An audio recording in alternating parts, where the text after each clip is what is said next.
this. Been looking forward to this show all week. Yeah, son. Yep. I hope the chat feels the same, and everyone at home listening, because it's beginning. Oh, shit. Okay, it's beginning. In 3, 2, 1. At last, I, the great Neocortex, have you right where I want you.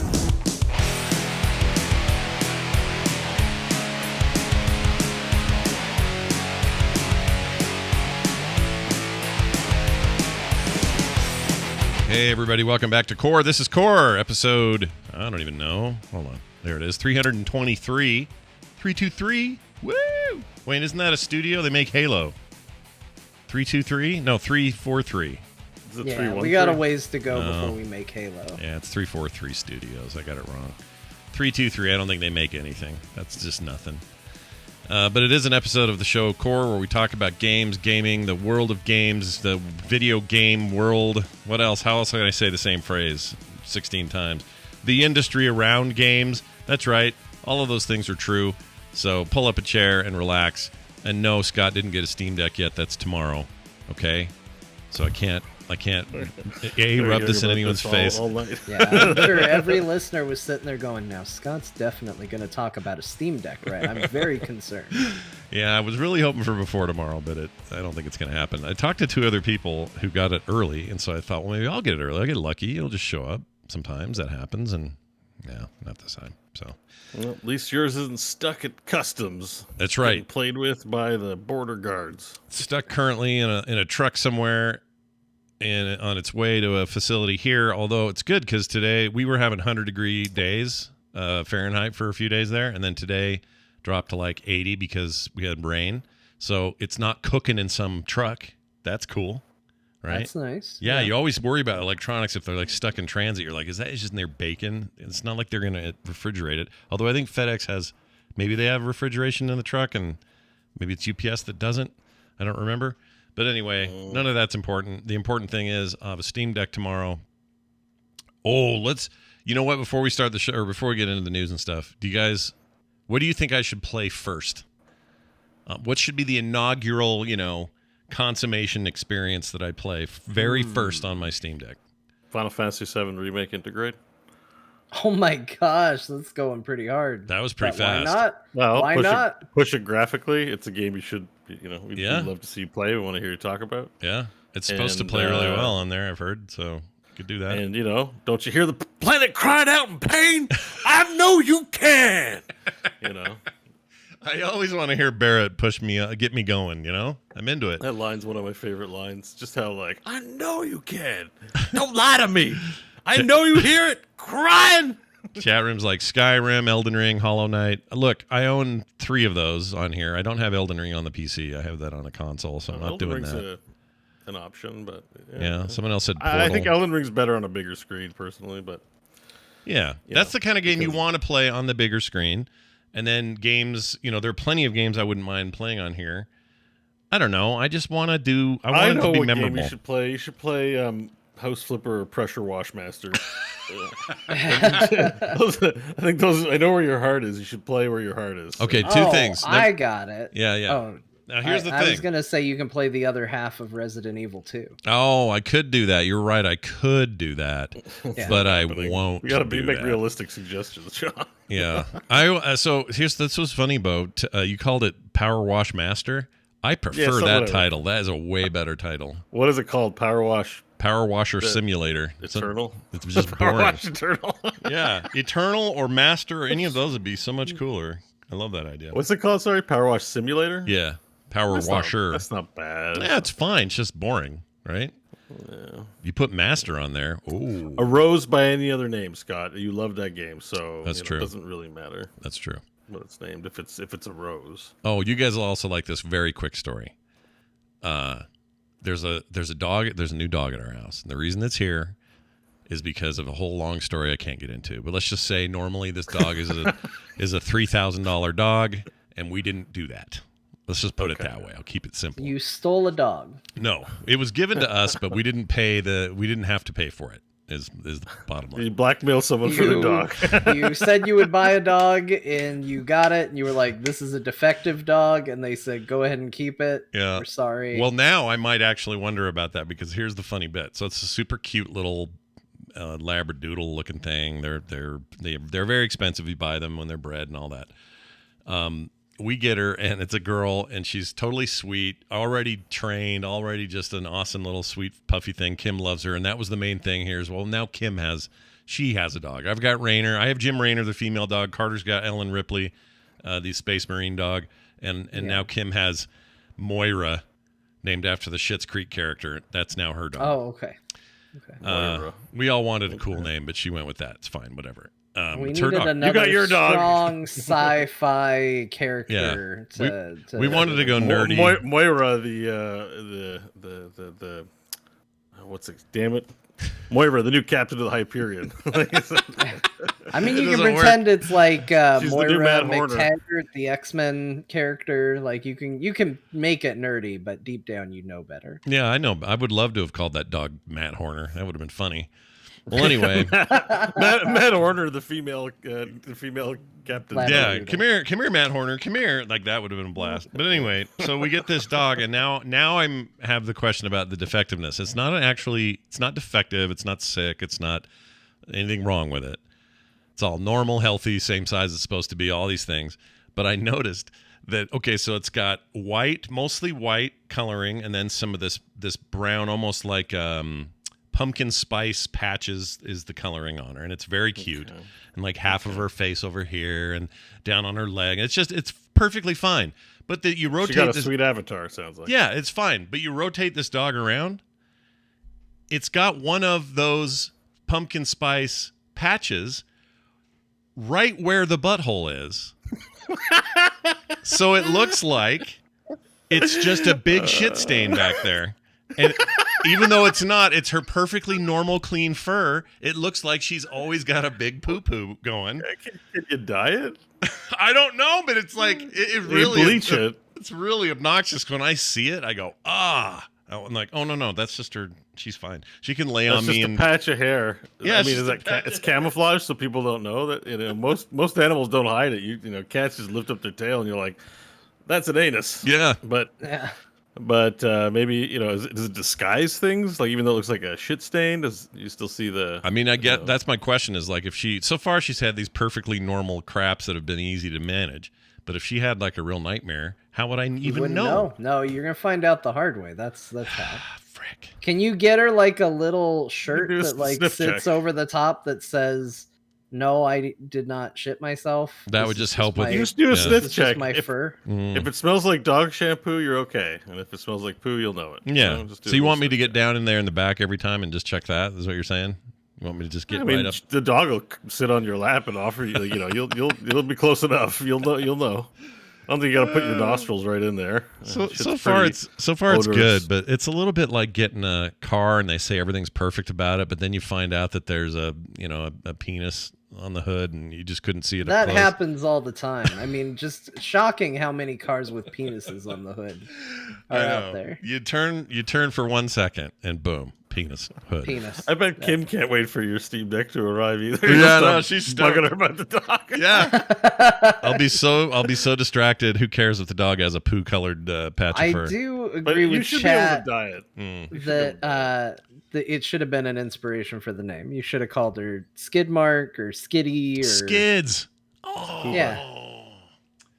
You know what? I still have time. I can change this. No, don't do that. You got to name all the dog. Kim wants to have owner. Yeah, but what if I go? Hey, what if it's fine? She can call her Moira all day and just do whatever. But Moira Skids. Yeah, Johnson. and I'll just call her Skids for short. I go, hey Skids, what are you doing there, Skids? Yeah. I'm doing it. You can still do that. We had a dog named Patches. We called her Cheeto. What was that for? Because you use orange? Well, it's because you go Patches, but then you want to have a fun name, and then it became Pachito, and then Cheeto. Pachito got shortened to Cheeto. Yeah, that's what happened. I know what you mean. These things happen.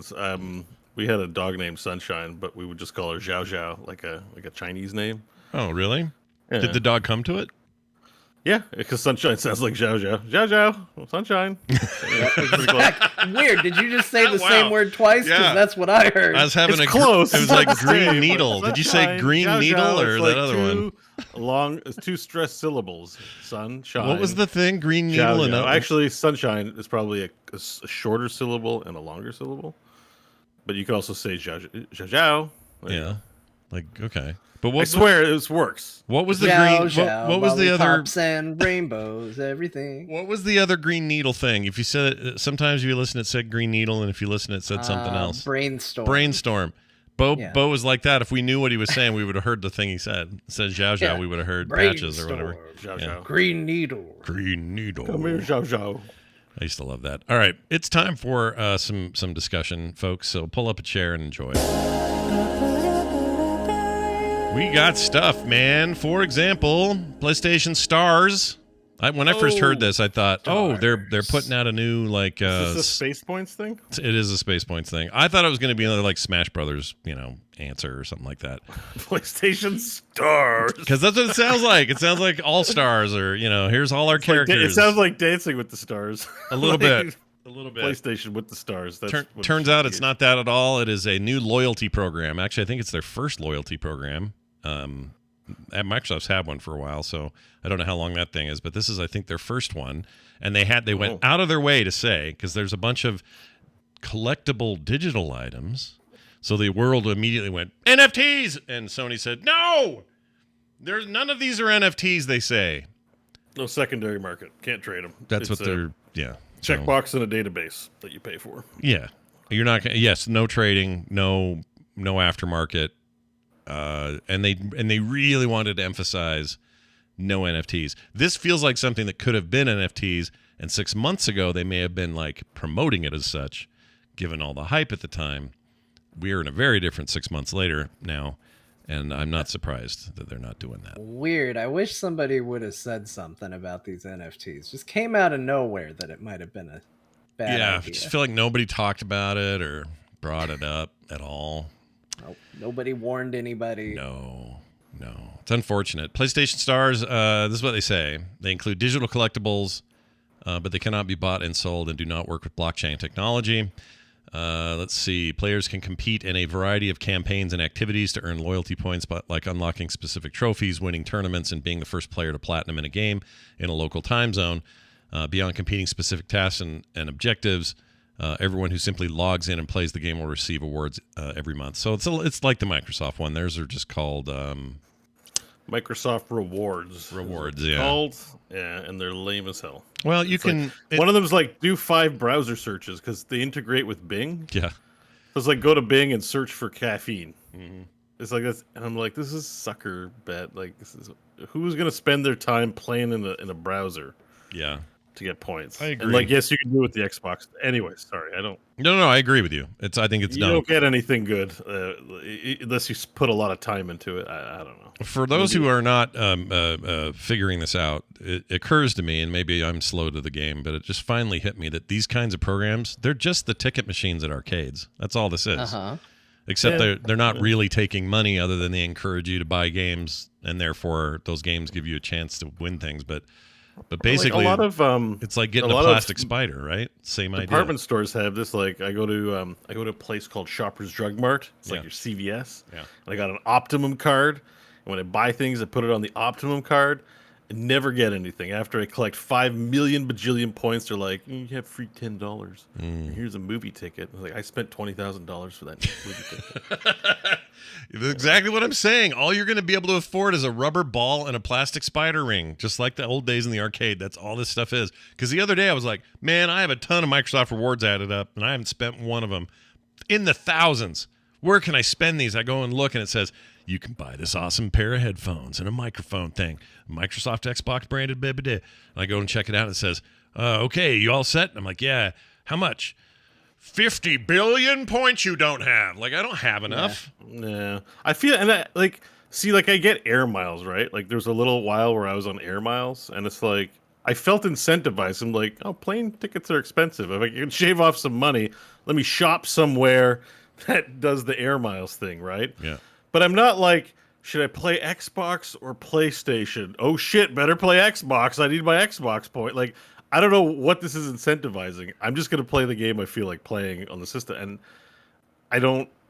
Even grandma, casual users, I don't see them being like, well, Sonny, I know you want to play Mario, but let's play The Last of Us because I'll get my Microsoft rewards points. She just wants them. She wants them so bad. So can we play The Last of Us together? I know it's a bit violent, but it's worth the points. And you have to say, Grandma, Last of Us is on the PlayStation. The Xbox does not have Last of Us, is what you would say to her. Sorry, Sonny, I'm old. I don't know all the names of everything. It's just... It is weird, and I feel like this wouldn't even be news if it wasn't for NFTs like muddying these waters, like yet another crappy thing to thank for them. But like loyalty programs like this existed all the time in a bunch of other places, and nobody really paid them any mind. It was just something that came out, and it's just like, hey, you've been playing, here's some points, and you're like, all right, whatever. Like, it's how I felt about Twitch. Like, one day I just noticed the stupid little like box vibrating down at the bottom. I was like, what is this? I clicked it, and it's like, you got points, channel points. I was like, what the hell are those? Like, none of it really matters or means that much, but everybody kind of has them. Like, some scientist somewhere is like, if people get points, they're way more engaged, man. You have a world without points, no engagement. You gotta have them points. But now we live in a world of NFTs where that whole cesspool has become so toxic that everyone is so quick to immediately distance themselves from it that, like, as soon as they put it out, now people are like, well, what's this? Is this NFTs? And they're like, no, please. Yeah, no NFTs. No. They should call it PlayStation No NFTs instead of stars. You have 10,000 no NFTs. Yeah, don't worry, they're not NFTs. By the way, no NFTs. They just say it all the time. Look, the thing is, they've got data on this. Bo's not wrong. They have data from decades of loyalty programs and grocery stores and credit cards and a million other things. My wife, by the way, is the only person I trust trying to find ones that actually pay out. We're on a particular American Express card that we use for business that at the end of the year, there's always like $350 for free in there. I don't know how it works. I don't know why it works. It just does. And that's usable. That's money, right? I can deal with that. But anything where it's like, you earn 1,000 points. Oh, good. How much is anything worth getting? 50 million of those. Forget it. What are we even doing? Why bother? But there's data. There's data that says that this stuff works, and Sony's not immune to it, so they're doing it too. Yeah. No, it's... Yeah. I feel like this is like lazy corporate trimmings. Like, hey guys, what if we had points program? Well, it sounds good. What are some examples of it working well? Well, here you go. There's some example. Okay, let's implement it. No problem. Yeah. Like, it's not gamers sitting around. It's like, do we want points in our games? Like, yeah, bro, games are sick. Like, it's like, these are like corporate people trying to justify their paychecks and their salaries and shit, coming up with ideas and patting themselves on the back and jacking each other off in their boardrooms or whatever. Sorry, I really hate points programs. Like, I'm cool with buy 10 coffees, get a coffee free card. Like, that sort of kitschy, like, local, that's fine. Sure. But, like, rewards programs, if there are people listening who work in that industry, just like how I wish everyone could have a meal and a safe place to sleep at night, I wish you'd find another job. Yeah. You know what would be cool? Make it more like Steam does their rewards, because they have one too. It's all built in. Every time you buy a game, you get a bunch of points, you do stuff. But what I like about it is it's now your avatar animates. Now your background's moving. Now you got a cool theme centered around a certain video game or whatever. They give you all that stuff. And you may never need it or want it or care. But at least it's stuff where it's just, it happens. There it is. I get it. And it's not a pain, and I don't have to think about it, and I don't have to do anything, really. It just happens. So more of that would be fine. I don't care about those things. Give me cosmetics. Give me themes. Give me like dashboard themes on the PlayStation and Xbox. Or make them like more universal. Like, I get the point is that incentivization, but I want to Phil Spencer this. Like, let all the points. Let's bring all the points everywhere together in just one universal point system that the whole world could use. There'd be a conversion rate, right? You'd have, I'll give you 40 Microsoft Rewards points for 13 Costco toilet paper redemptions. Yeah, there'd be a conversion rate, but what would be nice is if you lived in a small community, say you live in Flint, Michigan, you need new water filtration, you could put all your points together and buy it. like, we don't have enough money, but we got enough points collectively. Let's get this shit done. That's Sorry. interesting. No, it's a fair point. Yeah. It's a fair point. Yeah. Like it makes it nothing makes that stuff seem more weenie-ish than when you look at the Phil actual Spencer, problems. We need your help. I think Phil Spencer might be the new Messiah. Sorry, I gotta get up. Bo's just like, I gotta leave. I gotta make my point as I go out the door. This is the way I I'm turned my lights on. It's getting dark in here. Sorry. For those at home who missed it, Bo just I'm a got up and professional. left. That was I am a fantastic. professional. If someone wants to send me that clip, I wouldn't turn it down. All right. Here's some good news. The new skate game. Well, I won't say it's good news. The good news is there's a new skate game, Skate 4. People are excited about that. Are you all right? What I happened? spilled my coffee. It's fucking sorry. It's a nut house in here today. I don't know what's going on. This might be my favorite Look show at this, already. Look at this. My leg is like all. Oh yeah, you're all wet. You look like you peed. Like your thing with the seat lid the other day that everybody Oh knows my about. gosh, this episode is so good. Bo's just walking away Back to mid-sentence. like an old man just, I will make my point from across the room. Back to business, everyone. I'm sorry. Professional. I'm a professional. Really I funny. know what I'm doing. It's all right. It's already my favorite episode of anything I've done this week. All right. Where was I? Oh, Skate 4. Everyone's excited, including Bo, because you heard his coffee went flying as soon as he heard the Skate 4 uttered. Yeah, I'm so excited. You like Skate 3, so you yeah, know. Skate 3 got me really hyped for this thing. Yeah, except now, how do you feel that it's a free-to-play game? How's that sound? I'll let it slide so far. Yeah. You'll okay? All right. Okay. And if it's no pay to win, no NFTs, cosmetics, I'm okay with a sports game having cosmetics. I've said it about Heroes. I'm going to say it here. And probably there's going to be a good environment for it because I imagine it's going to be an online game. So you're going to hang out with your other skate buddies and show off your sweet purchases. Yeah, that's right. Which is kind of like actual skating culture. Like, you know, you go to the skate shop, you buy your Etnies, or you buy your Vans, or you buy your, you know, what's another one? DCs, like your sweet 6 shoes, bro. Where'd you get them? How much you pay for them? Yeah, there is a lot of that. It actually really fits, like having good kit. I just wonder if there'll definitely be skateboard cosmetics too. Oh, yeah. That's like that too. Oh, yeah. They'll have wheel change outs, Yeah. the boards, all that. Trucks and risers and ball bearings and bushings, I think. Bushings? Yeah, sure. Yeah. As think more in that's the what they're 70s. called. You had a lot of I know. bushings in the 70s, not so much now. Anyway, it's a terrible Right, joke. yeah. Well, that's the thing that goes in the kingpin in the truck. Yeah. Whatever That was thing's more of a called. porn joke I was making. But anyway, the point is, I know. Skating's serious. they're going to follow. bite. They're going to follow what they wrote here as the Apex Cosmetics model. So essentially, think of Apex and how they monetize. That's how this will work. Although in Apex you buy heroes, maybe you do that here with skaters. I don't know, pro Yeah, skaters. you can buy your Eric Costins and Tony Hawk. Or Yeah. Whoever the heck. Oh my gosh, if I think- Tony Hawk's in this, I'd be shocked because I remember the big thing about 3 and 2 and 1 of Skate, they didn't have Tony Hawk at all. This was an answer to Tony Hawk. I wonder if they'll let him in now. You know, No, but they definitely have a lot of pros, so it might not be the Tony Hawk camp, but it'll be some other pros. Do you guys see that documentary was on HBO about Tony Hawk? Came out about a month ago, 2 months ago, something like that. It's very, very good. Like high recommendation. Even if you don't care about skating or if you don't like Tony, don't worry about any of that. Just this is a fascinating documentary about the skating world from the 80s up through now and all the turns and twists it took, and also a really personal look at Tony Hawk in ways I never even heard of. Like, it's amazing. I might have seen that actually. Is it a new documentary? Newish, yeah. Couple months is all. It's pretty new. Oh, okay, then I didn't see it. It's very good. There's a couple. It wouldn't be the first skateboard history documentary, but by the way, just tangentially on the Tony Hawk subject, I didn't fully read the article because I moved on, but Tony Hawk is making an NFT game. Oh, well, maybe he's not now. Just FYI. Well, he probably just got suckered into it like so many celebrities. Yeah, people sat him down and said, Tony, we found the new thing. You want to hear about it? Yeah, I guess so. Okay, so what if it was a digital thing, but only you could own it? What? Really? I can't just right-click it and save it? I can hear the conversation. Yeah. That sucks. It sucks. I'm not happy to hear that.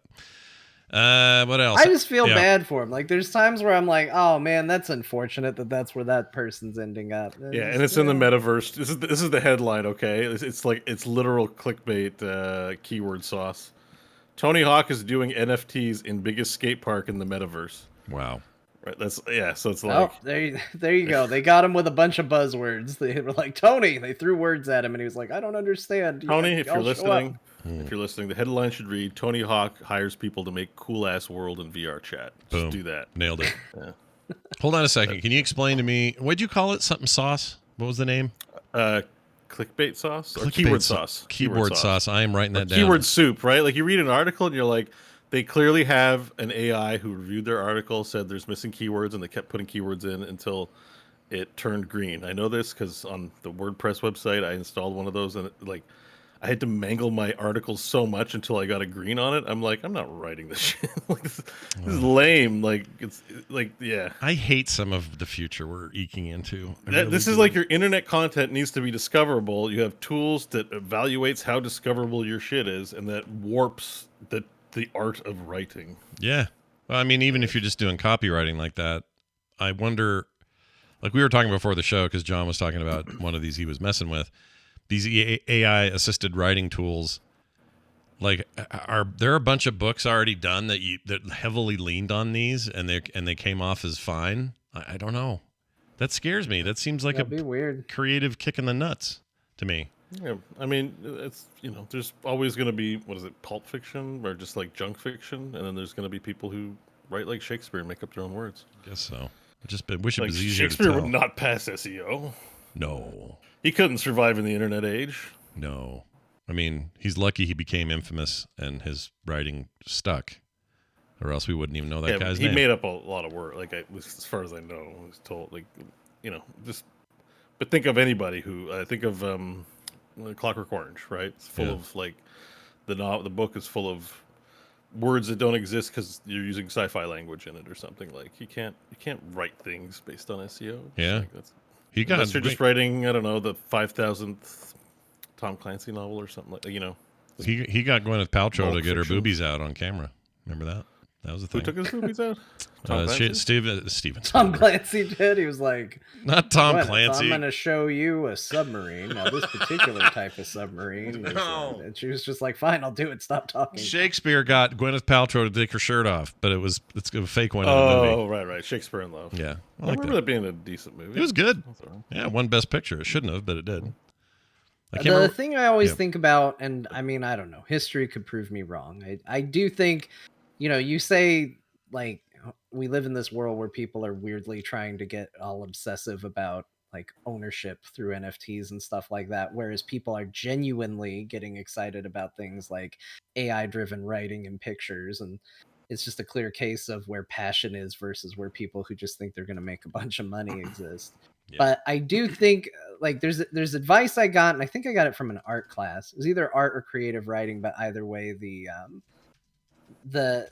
the general stance of it remains true, which is you learn how to do this properly, so you learn how to break the rules. And I feel like that's always going to be the human element. And I think, like, to Bo's credit, like you say, Shakespeare wouldn't meet SEO. That's what you said, right? Yeah. Like, it's true. It's true because you become a talented writer, you learn how to do it well so that you can then do all the things you're told not to do effectively. Like, and an AI isn't going to learn to do that. At least not yet. Not yet. Maybe one day. I just feel like we're eking there, man. We might be. We'll see. But, I just feel like there is always going to be something to the human element on things. Yeah. We might need better tests because apparently that Google AI thing passed the Turing test. And if that's true, then we need something better than the Turing test, is my thinking. It's pretty old. So maybe something new. Although that movie about Alan Turing is really good. You guys should watch it. All right. So is that, what is it? Oh my gosh, I can't think of any names right now. I'm turning into Scott. I know. What's wrong with you? Oh no, we've transferred. I've remembered everything. Ex Machina. Oh, that's it. Yeah, that movie's great. She passed. She did pass. And she killed Poe Dameron and General Hux. That's right. And boobies were out in that as well. Yeah, all the things. She did all the things. Yeah, robot boobies, but boobies nonetheless. All right, well, there's that story. The test is if you smell McDonald's and get hungry and want to eat it, then you... you're alive. Yeah, you're not wrong. That's how you know if you're a robot or not. That's I true. know pigeons are alive because they shit all over McDonald's everywhere, on the outside. Oh, they yeah, eat all they the know. garbage. Yeah. Yeah, they absolutely know. They passed the McDonald's test. Gross. The Ronald test. That's what we'll call it. Ugh, the grimace test is what I call it. All right. It's regulated by Mayor McCheese, so everything's fine. All right, so look at this.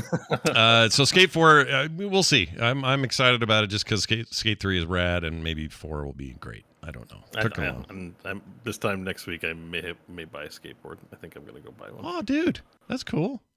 You get to do your zine again? Get that zine going?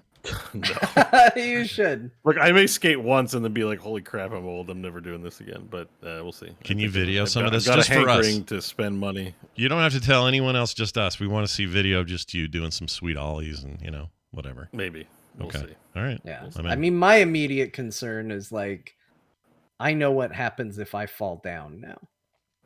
And it's not what happened when I fell down as a kid. When I fell down as a kid, I was like, oh, that sucks. Better get up and go again.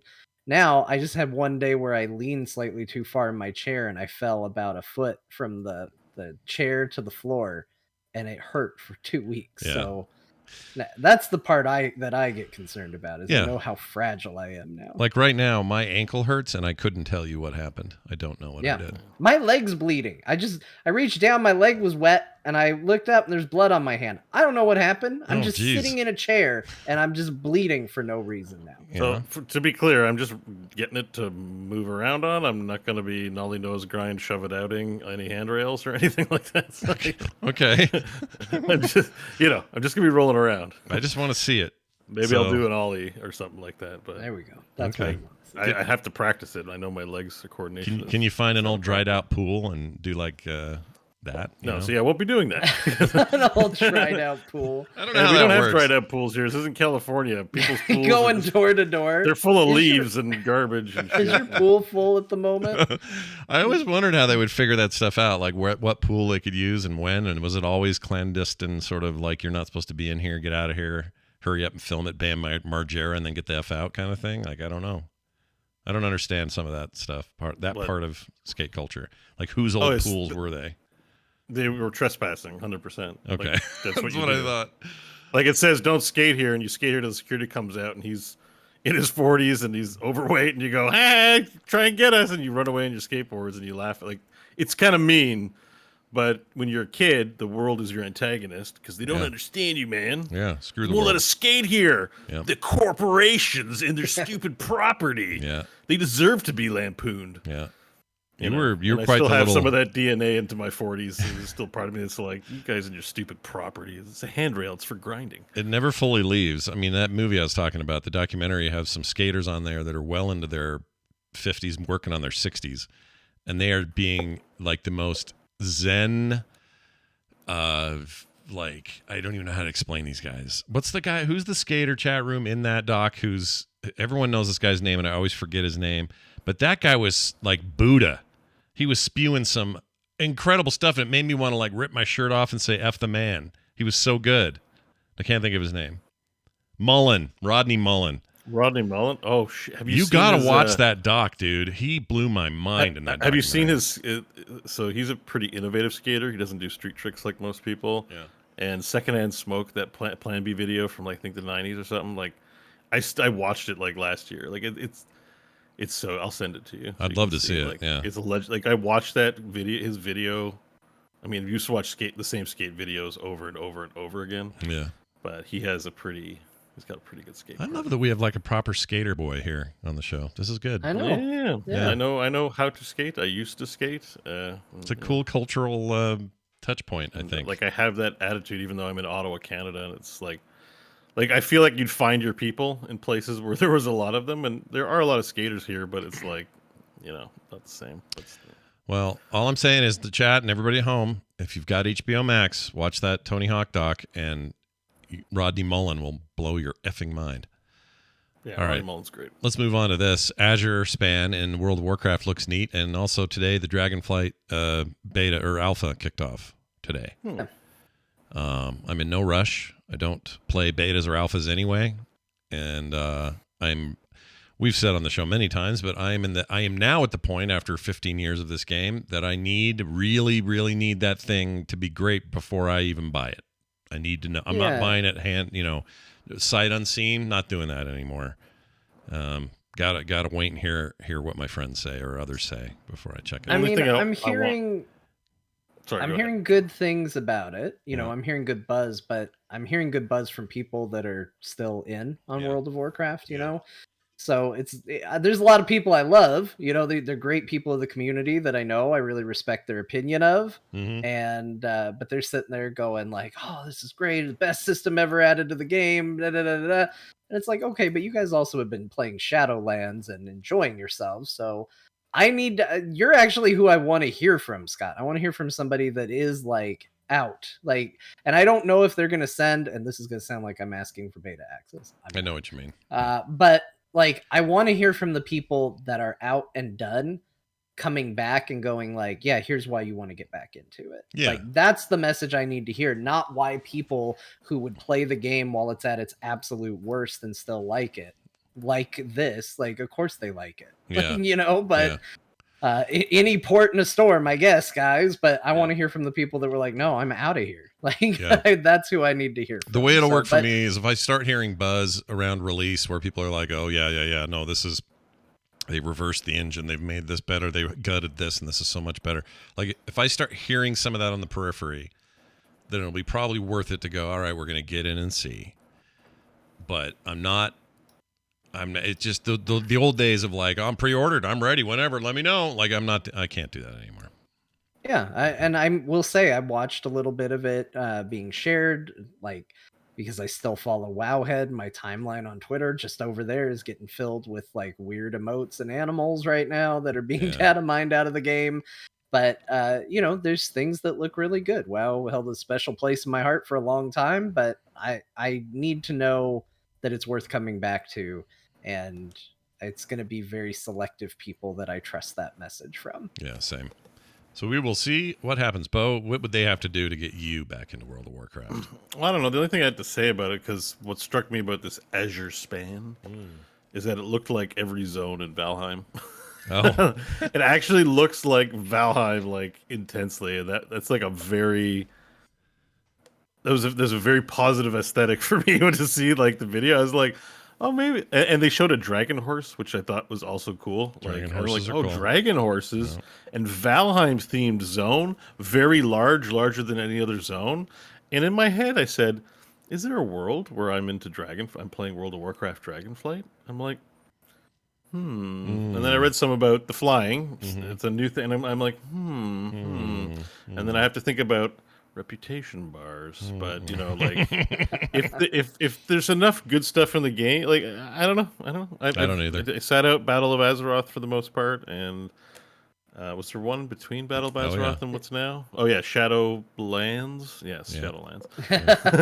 It's like a Jeff Goldblum impression. Shadowlands. I almost said Shadowflight. I was like Shadowflight, but have you heard of the Shadowlands? Sorry. I don't know. I just, World of Warcraft always looks I know it looks dated, but it always looks good. It always looks appealing, and there's good feelings associated with the property. And I'm like,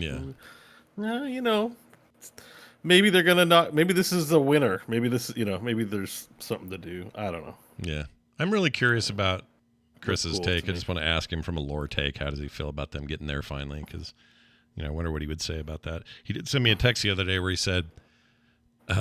He won't be mad that I share this. He goes, I'm in some part of Arizona, John. I forgot the city. Some town I'd never heard of, Campbell or something like that. Okay. And he says, I'm in Campbell. I'll just say it because I don't know it. He goes, we're in Campbell, Arizona. We're here for seeing family. It was 105 at 2 a.m. He says, I think my desert heat resistance is down to 0. And I said, yeah, it's Arizona, man. What are you doing? And I thought of you because you live there. I feel for him. Yeah.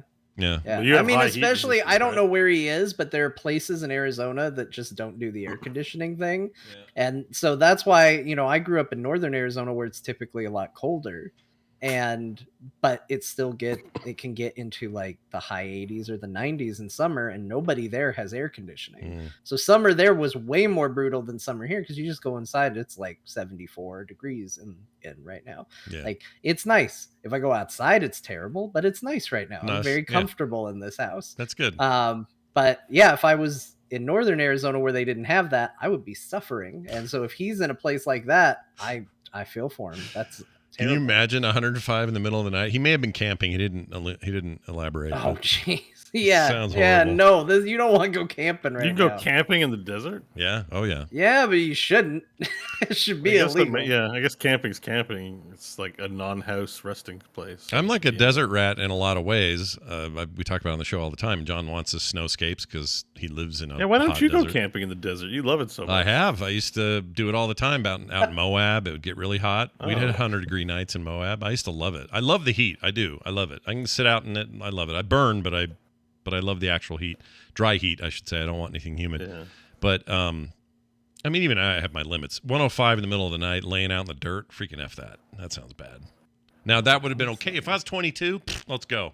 Load up the Jeep. You forgot water? It's fine.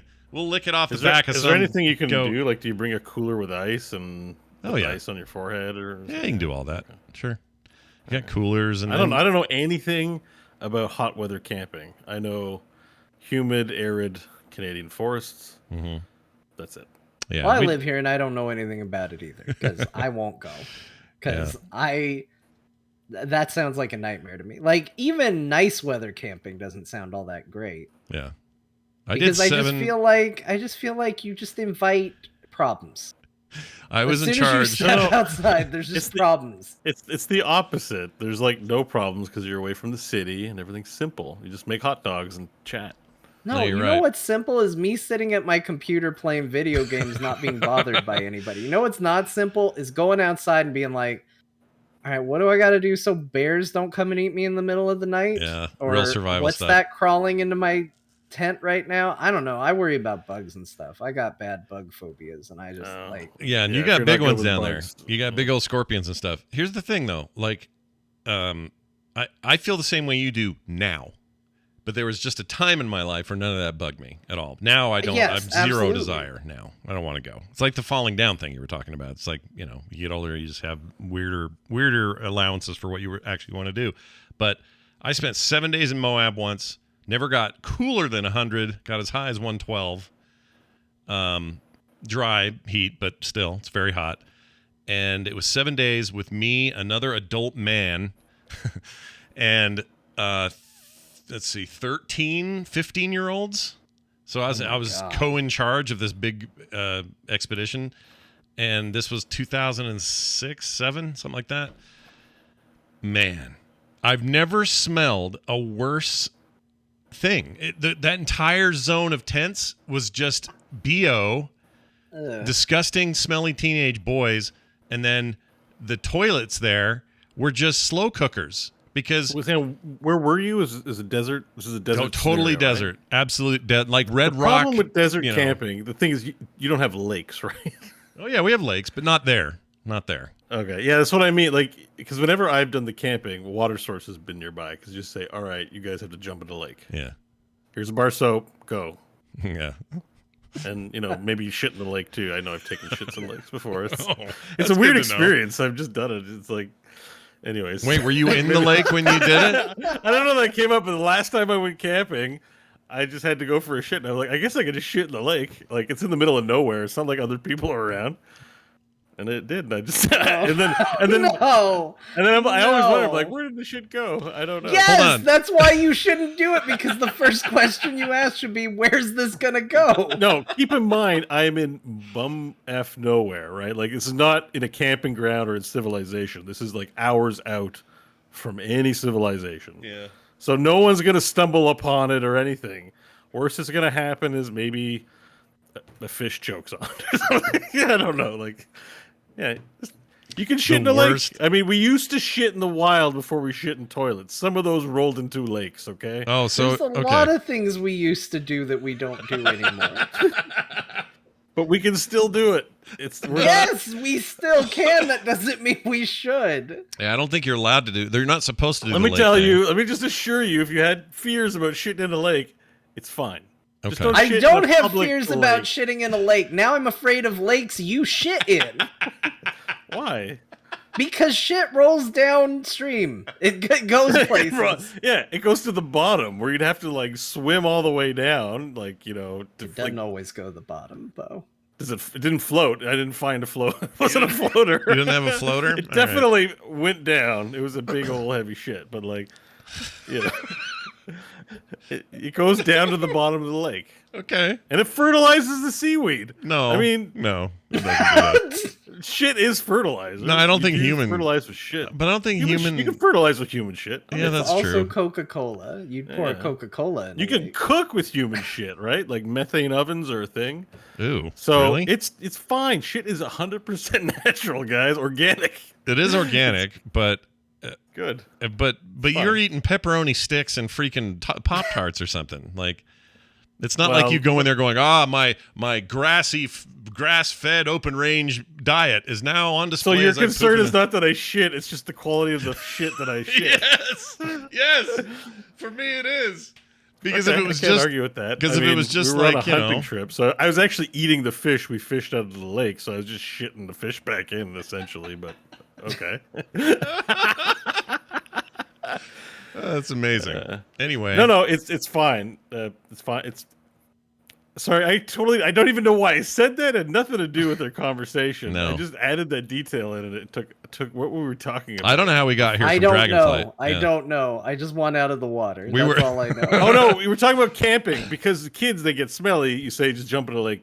Go. Oh yeah, there was no lake. No, they just were. I mean, by the That's end what of the desert thing, camping. It stresses me out a bit. I'm like, where am I going to clean myself? How big does the body of water need to be before you are comfortable with sharing the space with poop?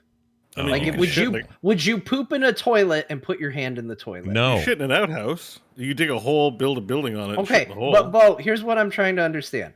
You would poop in a toilet, but you wouldn't put your hand in that water when you're done, because it's too small a quantity of water. Oh, I to see what you're poop saying. ratio. Yeah, I mean, How big? Not unless I had to. Like, I what if guess. it was a bucket? Would you shit in a? Would you go in a pool that had a turd in it? You knew somebody pooped in a pool. Would you then? Yeah, go way down swimming at in a the way pool? down at the deep end. There's I one down at understand the what bottom. you're saying, but Yeah. remember, fish shit too. I'm pretty sure. So when you're swimming in any lake, like there's fecal matter in the lake, and like I'm assuming. I I love don't how know you're this like, for I sure. think they Someone's must gonna poop. I correct don't know. me.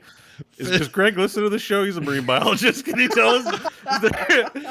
Can he tweet me? Yeah, Greg. It's Hey, Greg on the Street. subject of fish shit, like if I swim in a lake and take a big old gulp of lake water, how many particles per million of fish poo is potentially ingesting? Any marine biologist, doesn't have to be Greg. Can be Look, anybody. Greg Street, who listens to the show, who also runs the MMO program up at Riot. Sorry, I didn't mean to out him like that. It just No. That's gotten away from me, and I'm all. I just love the idea that we're I'm asking in a mood Greg today. Apparently, I love that we're asking Greg to, first of all, it's on the back end of us talking about Azure Span and WoW and Dragonflight. Hey, your old stomping ground, sweet. Hey, by the way, the real question we have for you, though, what about poo to water ratio? How many particles per million of fish fecal matter is in a gulpful of lake water? I like it. I think Ghost That's Crawlers. that's our thesis question. Yeah, your work's cut out for you, man. If he's back from his vacation, we'll probably hear back. So let's wait and see. Yeah, Matt D says Bo effing ruined lakes for me. I mean, this is my upbringing. Every time you bring up something like they're like, tough it up and shut up and just drink the lake water. Like, stop complaining. That's great. But yeah, no. That's why I just say camping in the Canadian wilderness. There's some amenities. You have lots of water usually if you've planned it correctly. But I'll bet sounds Bobby like you got some water. Bobby Frankenberger, who also listens to our show, he's a science nerd. He'll probably pipe in on this. So Bobby, let us know, will you? He's the one that wants us to say the name of the games we're playing twice. And like as an It's a added good idea, question, yeah. maybe weighing in on the okayness of shooting in lakes, just so that Scott and John can feel a little better about me, because I feel like No. I don't think badly about you. I just don't want to be in the pool with you. That's all. I love you. I don't shit. I don't shit in pools. I shit in big old lakes. Bo, my opinion of you has not changed in the slightest. But if we go camping and you're like, John, you want to go for a swim? I'm probably be like, nah, I'm good. To be fair, we were on an island, so I did it on one side of the island, not where we were swimming and fishing. Yeah, lakes are beautiful up there too. Yeah, and and one of Bo's floaters is right down there in the thing. Good old Lynch Lake for the people listening. Lynch Lake, nice. Lynch Lake. So got some mixed definitions there. All right, anyway, let's move on. Hey, good news, everybody! PowerWash Simulator is out of early access, and it's also on Game Pass, which nobody knew was happening. That was like a big surprise thing that happened. Poof, Game Pass, boom! You got. I don't know if it's on console, but I hope it is. That's a great way to sit on the couch and veg. In that game, but just wanted to get it out there. The Chore Core is alive. They did it. PowerWasher Simulator is the full name. Is an amazing Zen-like experience. Overwhelmingly positive reviews in all categories on the Steam page. People freaking love that game for a reason. John owns it. We should co-op and stream it. We should totally. That has co-op. If I told you, you can go in there and do it together. That's crazy. I know. Power wash together. That's 2 power washers, man. It's 2 what of them. Made of money? Oh, the work we could get done. You know? Yeah. Is it just 2 or can we 3 players? No, 4 up to 4. Yeah, hell yeah. Should we do a Let's power do it. wash stream? Let's do it. Let's do Core it. co-op. A core co-op, Power Chore wash. Core co-op, water Power off. wash. Power wash. Yep, let's Get do your it. wash on. I think people would enjoy that stream. I would. And I would be in it. All right. I'm game. If we're okay. gonna do this, let's all right, do this. let's do it. I think it's even on sale for its 1.0 release. I think. And it's on Game Pass, so It's via Game Pass. It's just do that. free. Yeah, it's We can free. just play it. We just play it on Game Pass. Yeah, and it has full cross-platform stuff. They say. You always worry. Well, about I better buy So it. did Ninja- So did Ninja Turtles. Scott, Yeah, but good point. that was Yeah, the- Ninja Turtles really like wrecked me. I heard that so got resolved though. Someone said, "Where did I hear that? Did that got fixed?" Maybe. I don't know. I'm gonna buy it where you have it. So I'm assuming you own it on Steam. not Steam Game is where Pass, John and I have it. Yes. but I will buy it on the platform that you have. All right. Very well. And then we will stream that shit. This is our promise to you, America, and the rest of the world.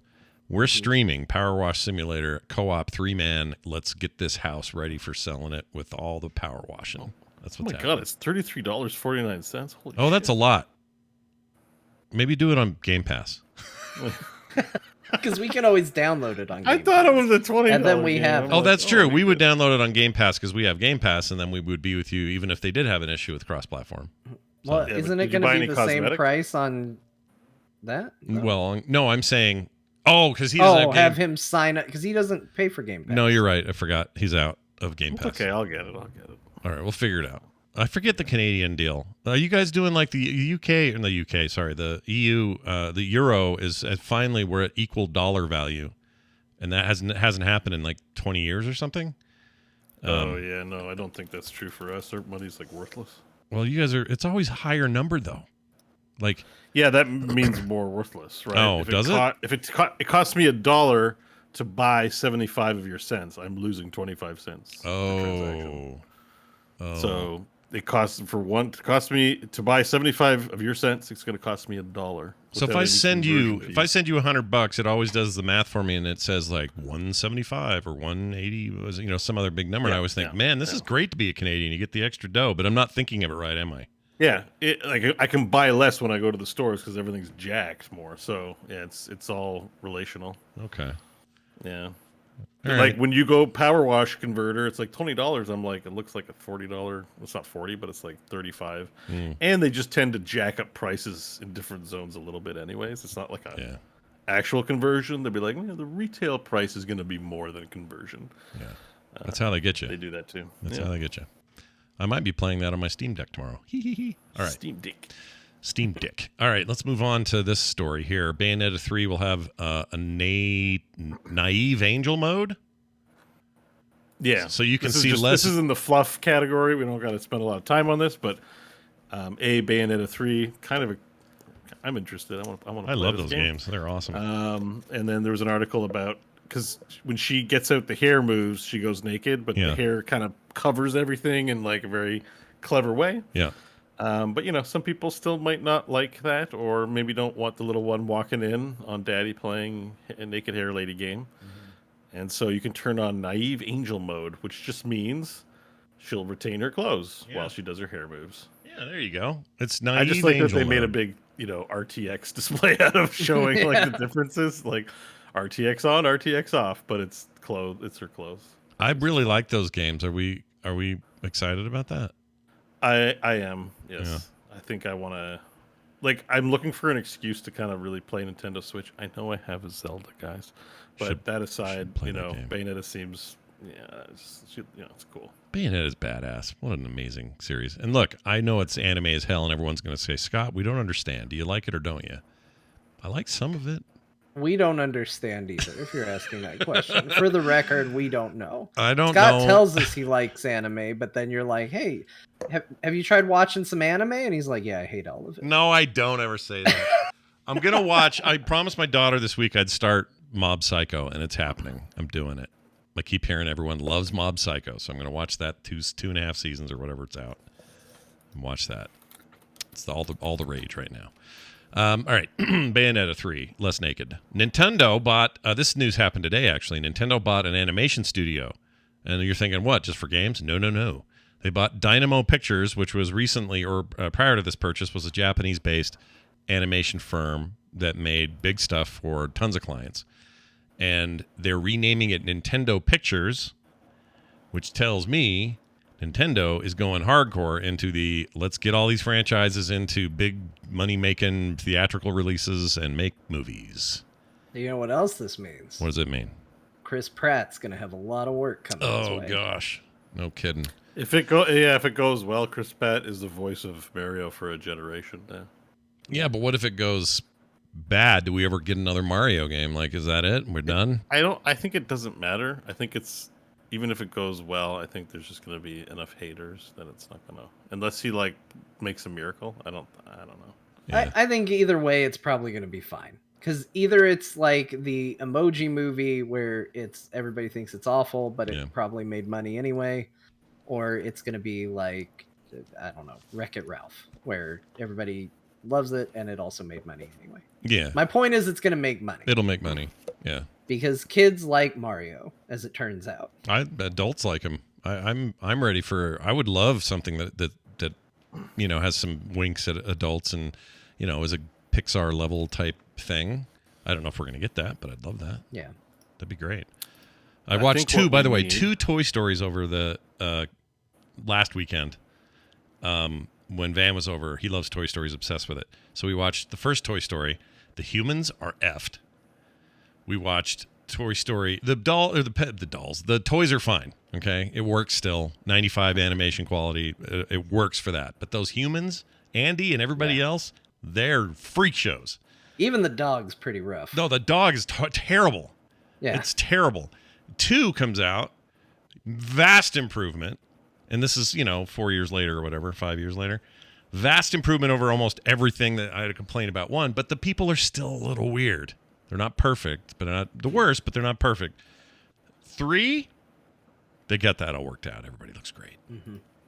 I gotta watch 4. You gotta watch 4. I will. You will be, especially if you've watched them recently, you will be shocked at the animation for 4. You're like, what happened? Yeah, wait, I'm excited. This is insane. I love there's really no Pixar movies I hate, and that includes Cars 1 and 3. 2 I don't like, but I don't hate it. I don't think so. I have a tendency to lean a little heavily in my dislike for Cars, but Cars would be the best DreamWorks movie. That's actually a really interesting. Well, they already have that though with How to Train Your Dragon is legit good. I don't really like. You're an insane person. I know. I know. This is right there with not liking that bug platformer game. It's definitely one of my unpopular opinions. Bug platformer game. Yeah, what is it? The one that everybody's like... Oh, Hollow Knight. Metroidvania. Hollow Knight, yeah. It's the same thing as when I'm like, I don't like Hollow Knight. Everyone's like, you're crazy. I get this is an unpopular opinion. I just don't really... You know what people are going to love? Is you saying, I don't really like that bug platformer game, when referring to what they think is the hallowed ground of the greatest Metroidvania ever made. Yeah. That one. A That is serious great. Metroid anime is what we should all. That's what we want. Oh man, that would be cool. Wouldn't it? Bo's keeping Wouldn't us it? on track now. Dude, I've been watching It's like, hey. Blood, Death, and Love, Death, and Robots again, and catching up because I hadn't seen all of season 3 yet. It's incredible. By the way, everyone watch Bad Traveling. Holy shit, that's an awesome segment. Anyway, I gotta watch that. It's so good, Bo. It's what you want from. It's what we all three want from animation, and we're never going to get it as movies and series because no one will take a risk on this stuff. But if you want to see some of the most inspiring, jaw-dropping short film style shit, that is one of the most amazing things on TV. I freaking love it. And this one, Bad Traveling, which was season 3 or 2, I don't remember. It's Troy Baker's in it, and it's the best voice work I've ever heard him do in my life. It is so good. Oh, wow. I love that series. It's part of the. I recently resubbed to Netflix, and it was one of the deciding factors for it. It was that Love, Death, and Robots, and The Floor Is Lava. It was those two things. Oh, I still haven't seen that. It's Floor Is Lava. It's stupid. It's stupid, but great. It's amazing stupid. Yeah, stupid, but great. It's a show that works entirely on the fact that when people fall in the quote-unquote lava, that everybody reacts as if their friend has died in lava. They scream, it's very dramatic, and you never see that person again until the end. Nice. And I think that's a nice touch. Well, I will say this, too, about Love, Death, and Robots. There's another episode called Pop Squad, which looked a little Blade Runner-y. I didn't know what it was. Man, that thing left a mark. So much so that I ran right out and bought the guy's short stories that it was based on. Oh, wow. Yeah, it's real good. I just, every season, I really like it. I remember there was one that felt very StarCraft. I think it might have been even in the first season. It was. Yeah, Something the big about mechs. like cows, and it was just like, if there was a moment where I was just like, is this StarCraft? Oh, it's so good. They were in mechs. They were all in show? mechs doing farmy shit, and then the Zerg came. Yep, exactly. It was so good. I loved it. Yeah, Bo, watch that show. I gotta watch. I just don't have a Netflix subscription right now. Oh, Yeah. so I am perplexed as to how we could get access to this for you. Perplexed. Yeah, I'm just kidding. No, someone will probably reach out and say, "Here's my Plex account." I don't know. All right, here's the rest of today's news as I bumble through them today. Skyrim Together mod. It's a brand new mod. Actually been working on it for a while. I've been reading about it for a bit, but anyway, it allows for large number of multiplayer engagements, groups, and it got fully released, and it kind of works, I've heard. Yeah, I'm hearing good things. It looks exciting. Lots of players to play with. Yeah, I don't know. only took 13 years or whatever it's been. 12 years, 11 years. You know, it's a classic enough game that it could be worth a revisit, but I wouldn't want to play it again the same. Maybe with people it would be fun. I don't know. It's intrigued me. The remaster looks nice. And also you can mod that thing to look like a modern game. It's crazy. Yeah, I've also looked at the VR edition because I'm like, oh, maybe I'll play Skyrim in VR, but apparently it's junk without mods. Like, it's very negatively reviewed. Like, requires mods. And it's really great. Interesting. And I'm like, I mean, I'm Like, curious about it. I want to see it, more of it.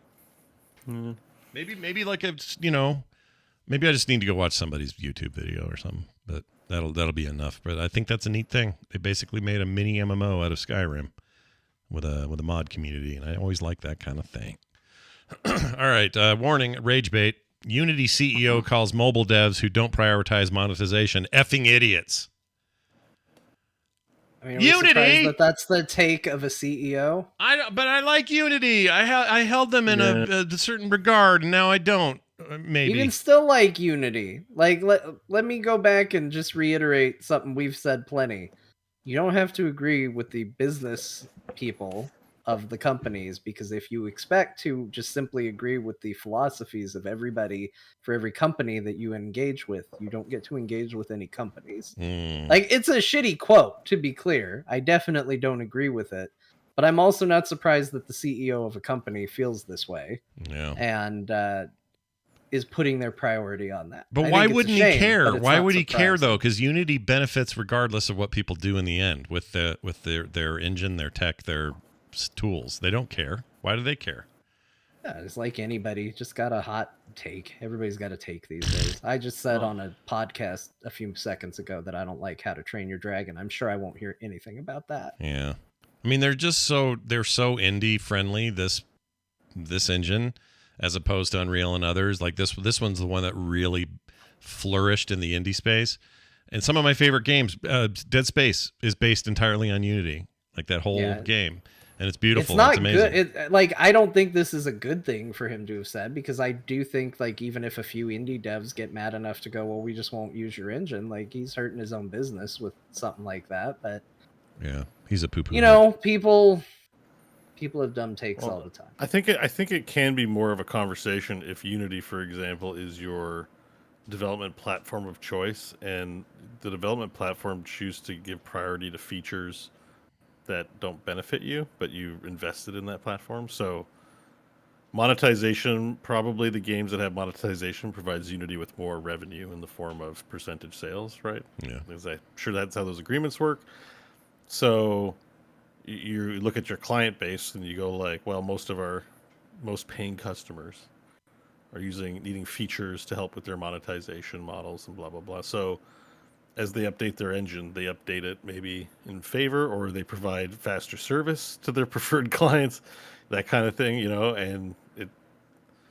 and I think this person is just speaking from, if you read the article, from a perspective of providing advice, right? Like, do you guys not like to make money? What are you doing this for? And it's like, it's so naive to think you would enter the gaming space for the love of art. But then to call them effing idiots seems a little far. Yeah, and I mean, that's it's unfortunately gaming is complex enough that no one wants to write a 3D engine from scratch. It's already a lot of work even without doing that.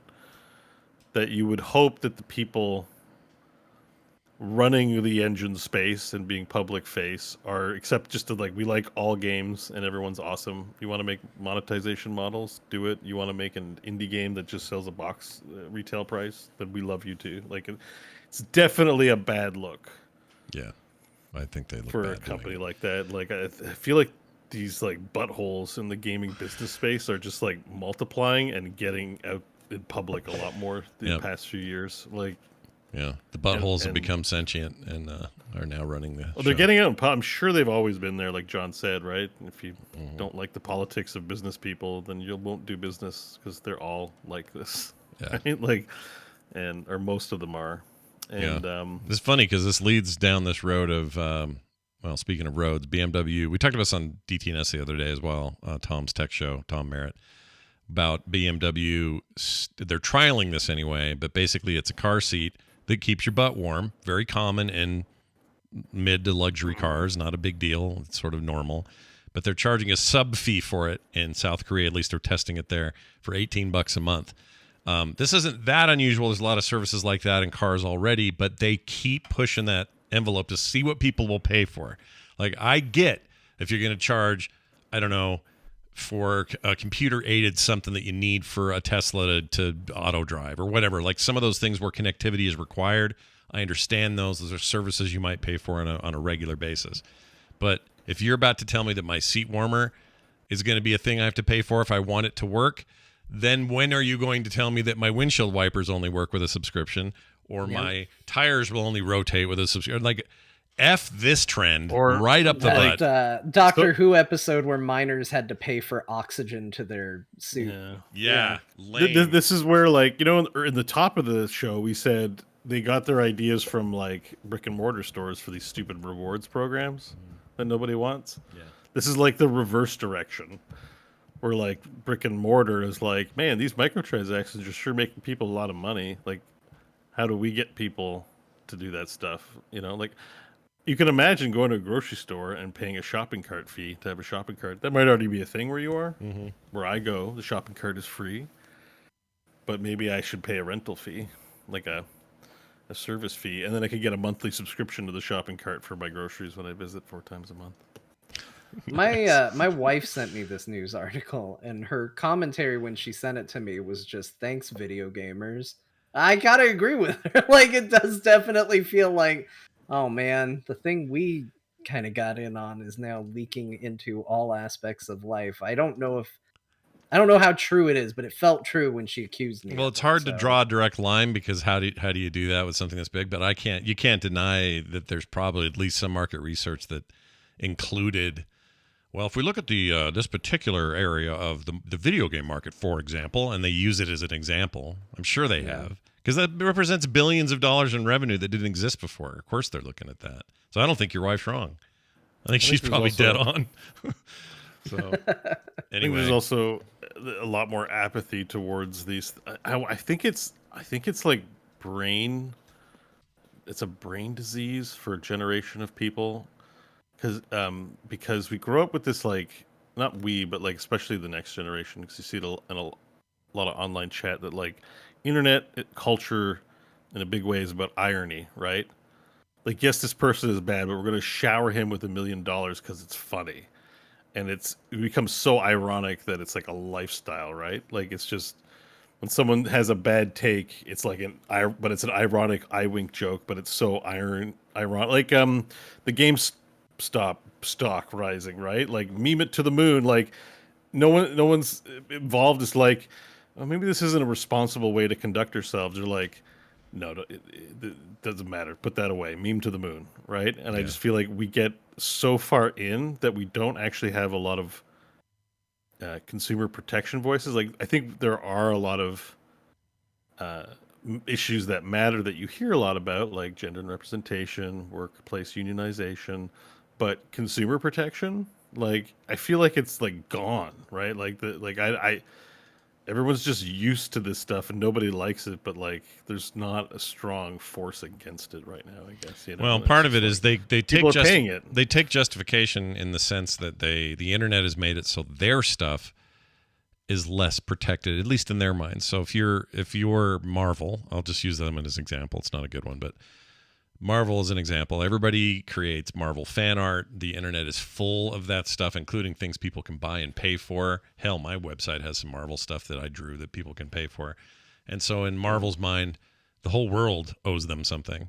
So I feel like the corporate world is aiming for those consumer protections to be loosened, because in their minds, corporate protections were loosened, even though that sounds ridiculous to even hear the words said. But I think that's what they would rely on as their motivation, is that we did it to them, so now they're doing it to us, kind of.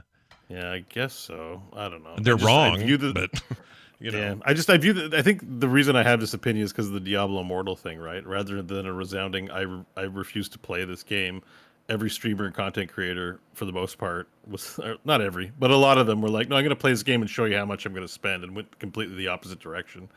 And it's like, why did you do that? Like, you're supposed to protest things you don't like and not encourage. Like, we feel like we've lost our way on that front. And then we can't rely on streamers to be the moral voice, though. They can't do it. They're motivated 100%. It's not the streamers, but it's the people following them as well. Like,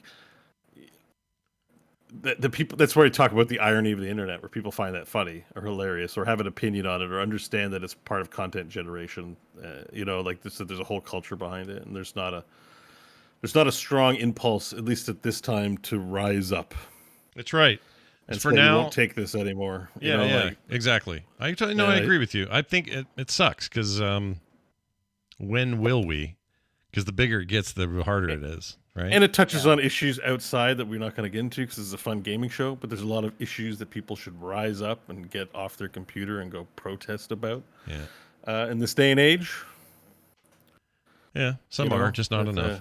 Something to do with pregnancy, maybe, and something to do with guns. And not to get too far from our fun gaming show, but you're right. Yeah, but people don't protest themselves.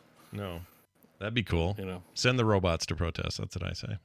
Oh wait, the corporations run the AI robots. generated protest. Yeah, there you go. They'll all look like nightmare images from DALL-E Mini, and out there with picket signs that don't make any sense because the translation's bad. That'd be great. Yeah. I'm just saying. This one's a cat that says meow body, meow choice. Oh, God. That's great. I like that. I want that shirt, dude. Oh, that was Is pretty that a good. real shirt? By the way, I don't know. While we're on that subject, I just made that up. Meow body, meow choice. That's really funny. This exists. I just put up in Discord the old original art for Mega Man. And I did that because I wanted to just point out that I think that we've come full circle. The Mega Man artwork back then looks like a bad AI art now. Oh my god. It does. It really does. It looks like if you just said Mega Man to an AI. Like, Yeah, this is what it would I come love up with. this art. Something so fierce. I hate it. So I bad. hate it and love it. It's so bad. We did an episode all about Mega Man on the last Play Retro, and we got hung up hard on this art. And I don't blame you. There's a lot to unpack from the art, Yeah. and they did it twice, Scott. Mm-hmm. Yeah, it was bad art more than once. They did it the second time. Supposedly, they did it knowingly, but they didn't differentiate it enough or fourth wall it enough, so nobody knew they were being kind of tongue-in-cheek about it. And also, the original artist of this piece I just showed, he claims he wasn't given any material. Somebody just said, wow, it's a guy with a gun, and he goes around these crazy space places and shoots stuff. Like he had nothing to go on. But then I would also argue, this looks like it was scratched out by a caveman, so why'd you hire him anyway? Look, I don't know. whether or not he knew about the character, and you can certainly make a strong case that he didn't know anything about the character, it's not a good picture. No, it's not. Even if that's exactly how Mega Man and Mega Man's worlds looked, it's not a good picture. Man, I think his junk is outlined in there. Is Or is it? that just Oh, yeah, light it reflection? yeah, Is that there what- does. Yeah, There's a little bit of that. you can It see looks his like- Mega Man. Yeah. His mightiest of men down there. His thighs, the differentiation on the thighs really bugs me. One of them's going backwards, really, if you think about it, the way that creases. Yeah, one's connected to his butt. The other one's connected to his forward taint. I don't He's know got what's a- going on with that. He's got an accordion arm. His right arm's an accordion arm. Yeah, those His arms are forearm? roughed up. Also, Goes, his arm, isn't his arm supposed to be the gun? Why is it this? Yeah, he's holding a gun. His helmet is strangely accurate, though. Like, Yeah. that's the part where I'm like, they told you something.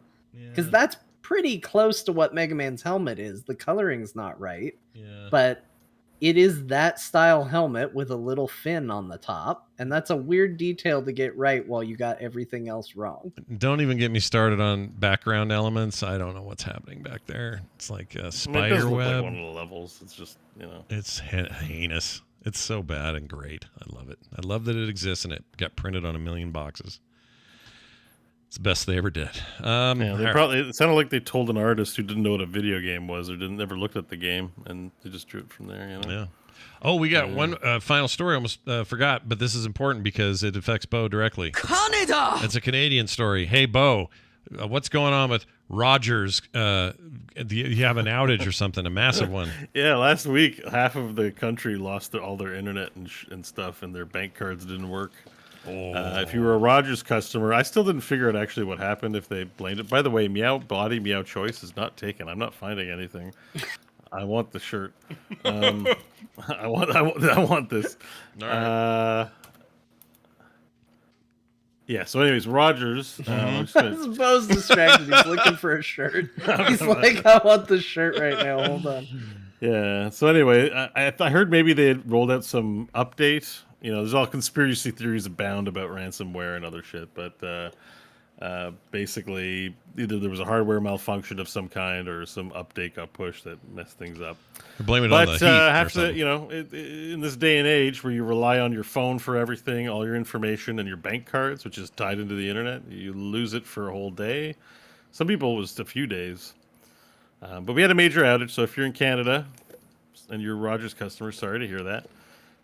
As a Bell Canada customer, I didn't lose any of my services this time, but it could easily have been me. Yeah. And why diversification and matters. for the rest of the world, hey, we lost some internet and we couldn't play video games for a day or two Yeah, that sucks. because they're all connected. But maybe they pulled themselves to the side, grabbed an old issue, let's say Electronic Gaming Monthly issue 156, for example, and they thought, I'll just reread this old magazine and I'll do it like a Dear Martha letter. What? Oh my gosh, that's what we're doing today. John, I'm about to throw it over to you. Anything special here? Are there multiples? What are we doing? Yeah, there are. I'm having a hard time with this one because honestly, so many of the letters in this issue are so good and so based around things that we talk about. I'm going to say I have 4 letters for you. Wow. Okay. Yeah. These can all be found. We're just going to go big. It's 20 years ago. This is exactly 20 years ago, everybody. All This is right. what the issues we were worried about was. All right. In 2002, here comes. My dearest Martha, in issue number 155, you guys did a whole article on Sony's online strategy with the PS2, but it looks no better than Sega's 2 years ago. When are you going to start comparing the PS2 to the Dreamcast like you should, even though the Dreamcast is still a much better console? It's disgusting how Sega was knocked for coming out too early with a dial-up connection, but apparently now dial-up is okay because Sony is bringing it out. Are you sure your email address is not egm@sony.ps2lover.brainwash.com? Yours in this life and the next, Ryerins. Wow. That is, that feels ripped from today's Twitter, is what that sounds like to me, for some reason. All right, well, does Martha have a reply, or are you just going to the next? We're gonna skip them because we got so many letters. All right, here we go. Here's number 2. My dearest Martha, I am not surprised, but somewhat disappointed in the overly high scores EGM awarded the Resident Evil GameCube game. It seems like reviewers in general, and EGM in particular, have a huge blind spot for Resident Evil. I have many problems with the series. Small items like keys shouldn't take up a full inventory slot. The static camera angles are a huge problem when fighting faster range attacking enemies. Tons of backtracking. Resident Evil's problems could be solved, but the designers just seem content to rest on their laurels. Game reviewers infatuated with the Resident Evil games could show their love not by swallowing the crap that continually pollutes the series, but by subtracting points from the score. Wow. Yours in this life and the next, Scott Johnson. Mark Epps. Man, I hard agree on the keys thing. Yeah. Yeah, you should. Well, that's the problem. Those games, they have all inventory problems. The game's a mess with inventory. So I was right to send that email. That wasn't really somebody named me, right? No, it was Mark S. I wouldn't be that surprised because there were plenty of people with my name. All right, here's number 3. My dearest Martha, I'm sorry, but your new Zelda for GameCube looks really stupid. I hope you try to change it back to the style I saw in the original previews. If you can't do that, well, try to come out with 2 different games. One with the old, better graphics at the same time. Yours in this life and the next, Jason P. F Jason P. Right in the butthole. That guy's wrong. He's wrong, and he would admit it today if I could find him. Jason P. was is wrong, and he's asking EGM to change the graphics for their Zelda game. Yeah, that's awesome. There's EGM, famous publisher of Zelda games. Dumbass. All right. Screw that guy. One more, and then if Scott or if Bo needs to go to the bathroom, we can do one more short one. All right. You know what? Yeah, I'll go shit in the lake. Oh, he's going now. All right. Here it comes then. Enjoy. My dearest Martha, I was surfing the internet and came across a rumor that the GameCube Legend of Zelda's graphics, the cel-shaded ones, are just a cover-up for the real graphics. The rumor came from someone who said his relative works for Nintendo of America, and that Nintendo was just trying to see if people would be interested anyway. If this is true, can you please print some of the real graphics in your magazine for all the Zelda fans? That game is the reason I bought a GameCube. Yours in this life and the next, Steve O. Steve-O? Yeah, not that Steve O. Whoa. That's getting to get excited that Steve-O wrote in. Okay, so all of them are wrong. They're terrible people. I got one more. One right. Bo's gone. Give me one more. We'll do a bonus one. Here you go. My dearest Martha, whenever I play a new game, I don't want to stop until I finish every part of it. I end up playing it so much, it just gets boring. I really don't want this to ruin Eternal Darkness. Or the weird-looking new Zelda. Is there anything I can do to keep it from happening? Yours in this life and the next, Chad. I hate Chad the most. I like that it just having a normal conversation and then at the end, just goes on a tangent. Weird-looking Zelda. Oh, it's Don't a let it bummer. happen. We need to stop it. Some in the chat have admitted that at the time they weren't happy with it either. I remember being a little taken aback by it. I remember "Oh." saying he looked like the dentist from Rudolph. I did say that. I want to be a dentist, that guy. Yes. I and I get it, and I felt some of that, but I was also like, I've never been let down by a Zelda game, so I don't know why anyone's so worried about this. They probably know what they're doing. And that ended up being, I mean, it's my favorite. It's my all-time favorite. Any misgivings I had were A, wrong, and B, it's Zelda. I want them to go back to that. Yeah. I want them to make Zelda games that look like that again. You cowards. I just love 3 of the emails are all about it, which is great. And it wasn't even a section. They're just scattered throughout. But Scott, this issue was so good for letters that not only did I not do the replies, I also didn't do this one. And this one is really good. I only just noticed it. All right, well, we got to do it then. Here. Do you want to do it proper? Let me give you a proper thing. Here you go. All right. My dearest Martha, my friend said that Xbox can overheat and catch on fire. Is this true? Yours in this life and the next, Sandy. The answer is yes. The answer is yes. It is true. It can catch on fire. I think what they were trying to say is, do all of them catch on fire? And if I should buy one, will it catch on fire? But really, that's a terrible question and stupid. So we're going to go ahead and say, yes, they're flammable. Okay? That's basically what they respond. They said, if you keep your Xbox over an open flame, maybe, but under normal operating conditions, you're probably more likely to catch the plague. I just love it so much. What a weird ass question. Poor Sandy is in her room. She's looking at her Xbox. She doesn't want to turn it on. So she's just sitting there going, I better write to EGM before I do this. I need to know. I need to be 100% sure before we turn on this Xbox. Will it catch on fire? I don't know. That might be my favorite email that you've ever read out of there or anywhere else. I know. I almost missed it. It's so small. It's just tucked in the corner, but it was such a good email. Good. It made me laugh. So good. Sorry, I didn't mute. Hopefully no sounds came through. No. I didn't hear any of your hydro dump. No, we heard a couple bubbles rise to the surface of some water. But yeah, that's true. Fine. Yeah, we heard from the Lakes Department. They're a little concerned. Parks Canada. Yeah, some ducks complained. Yeah, they're like, it's called Parks Canada. Parks Canada. Is that what you call it? Parks Canada? Is that a national park service thing? Let's Google. We have the United States Park Service, I think, is what we call it. It's one of the least political. Yeah, it's called Parks Canada. Oh, very nice.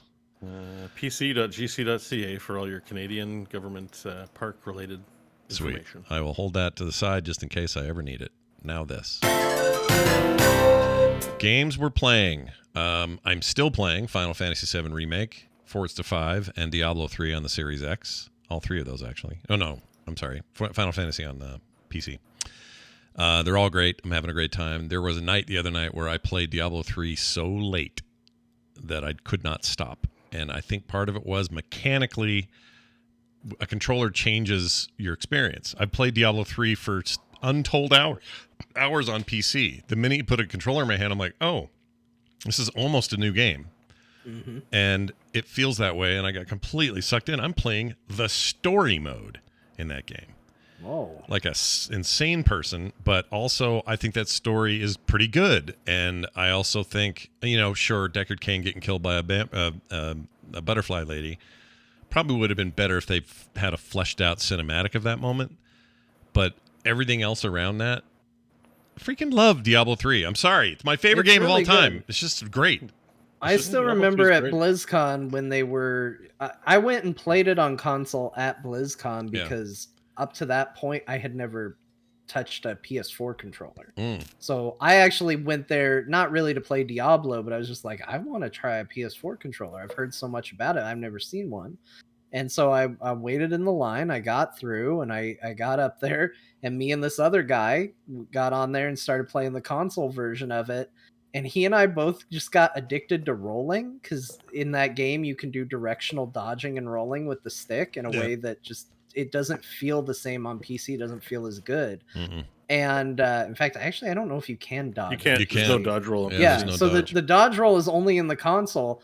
And me and this total stranger are just sitting there almost in tears laughing as we just roll through all the destructive elements of a map. We're not playing any Diablo. We're just rolling through barrels like a couple of idiots and thinking it's the most fun You're playing we've Super ever Monkey had. Ball. Yeah. Like two total strangers, and we just both were like, this is the best way to play this game. This Yeah. is so much fun. Yeah. I'm 100% with it. Like, there are pros and cons to both. I don't really like managing the inventory as much on the console version. It's not terrible, but it's not as great. But that dodge roll, man, it changes things. It puts it in a really fun place. Yeah, I agree. I actually kind of like, as somebody who also, I like the management of inventory just fine on PC. In the console, there's some really cool shortcutty stuff going on.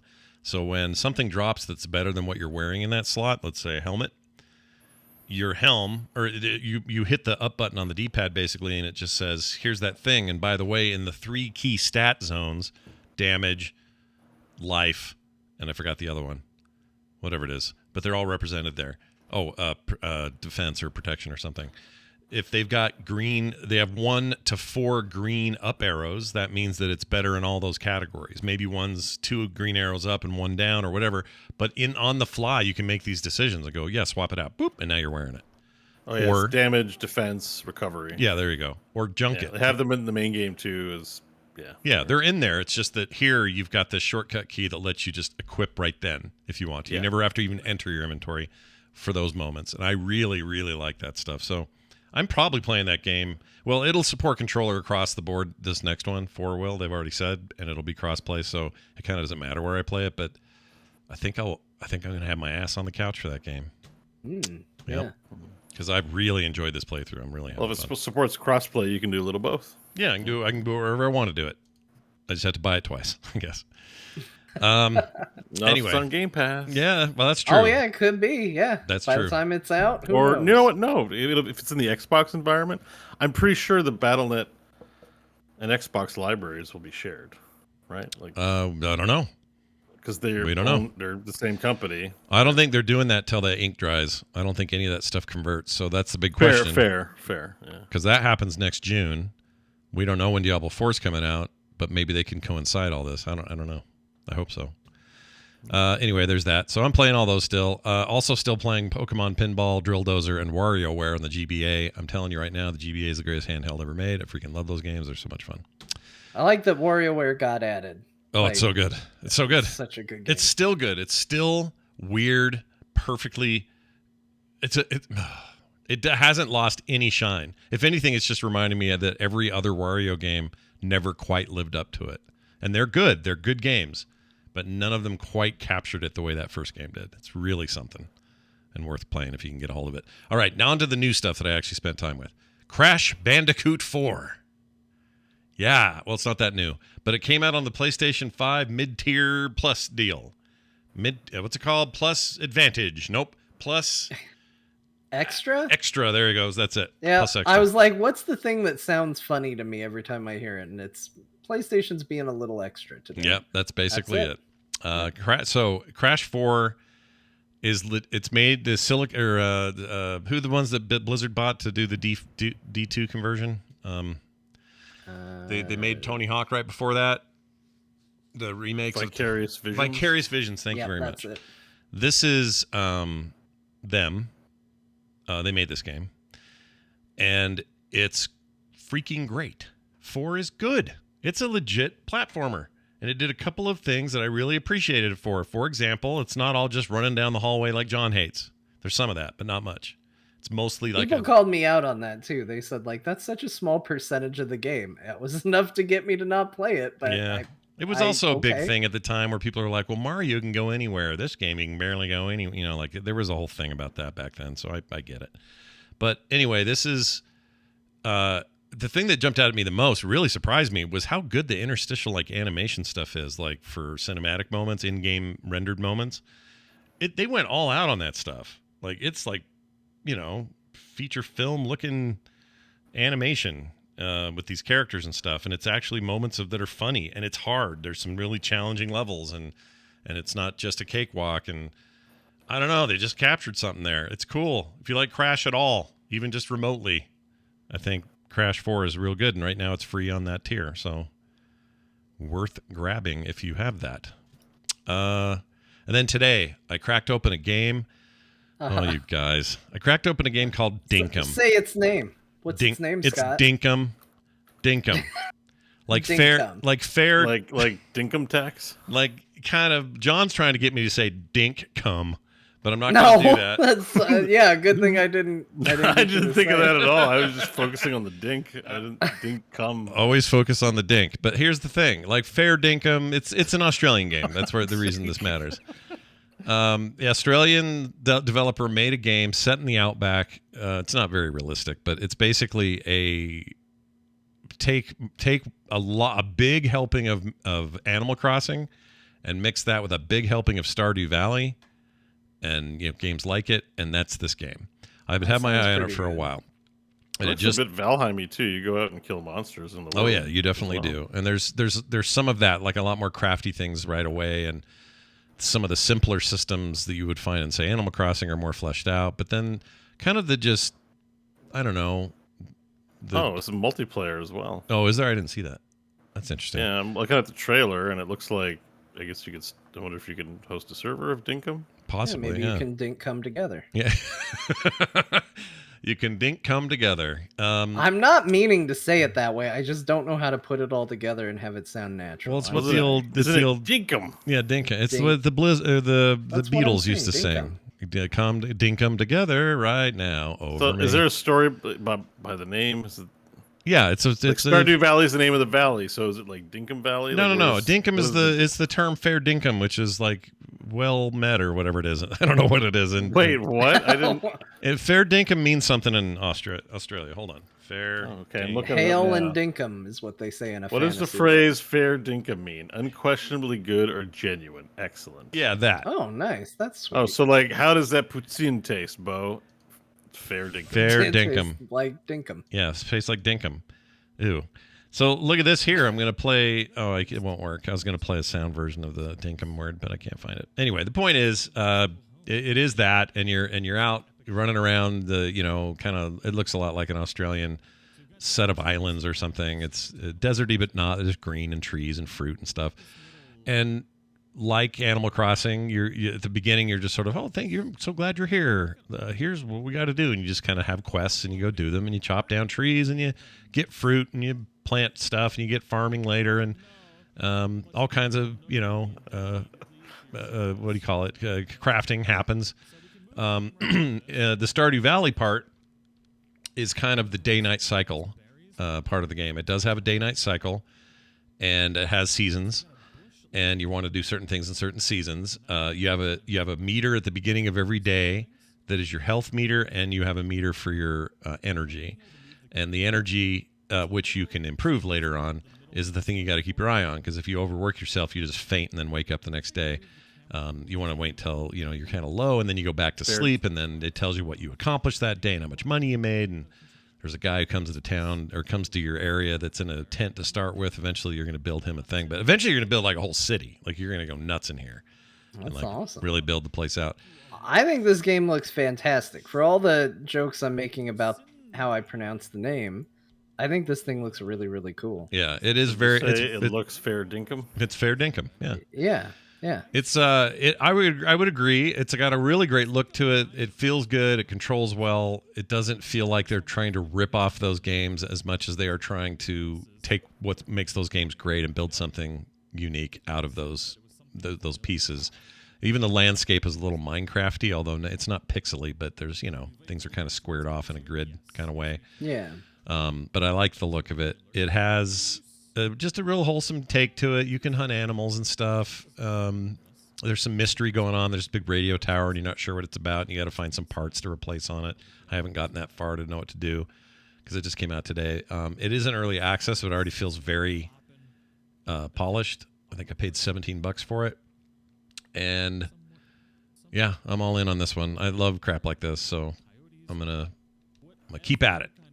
See what I can find. And my favorite thing, as soon as I walked in there, I immediately went and found all the shells because there's the shoreline just overloaded with shells, and you go sell those immediately, and you make a ton of money up front. So there's like lots of ways to kickstart your plans, and start building your shit and getting your stuff done and upgrading your thing. And there's this old lady that goes with you. She's kind of like your, who's the raccoon in Tom Nook. Tom Nook. She's like the Tom Nook of this game.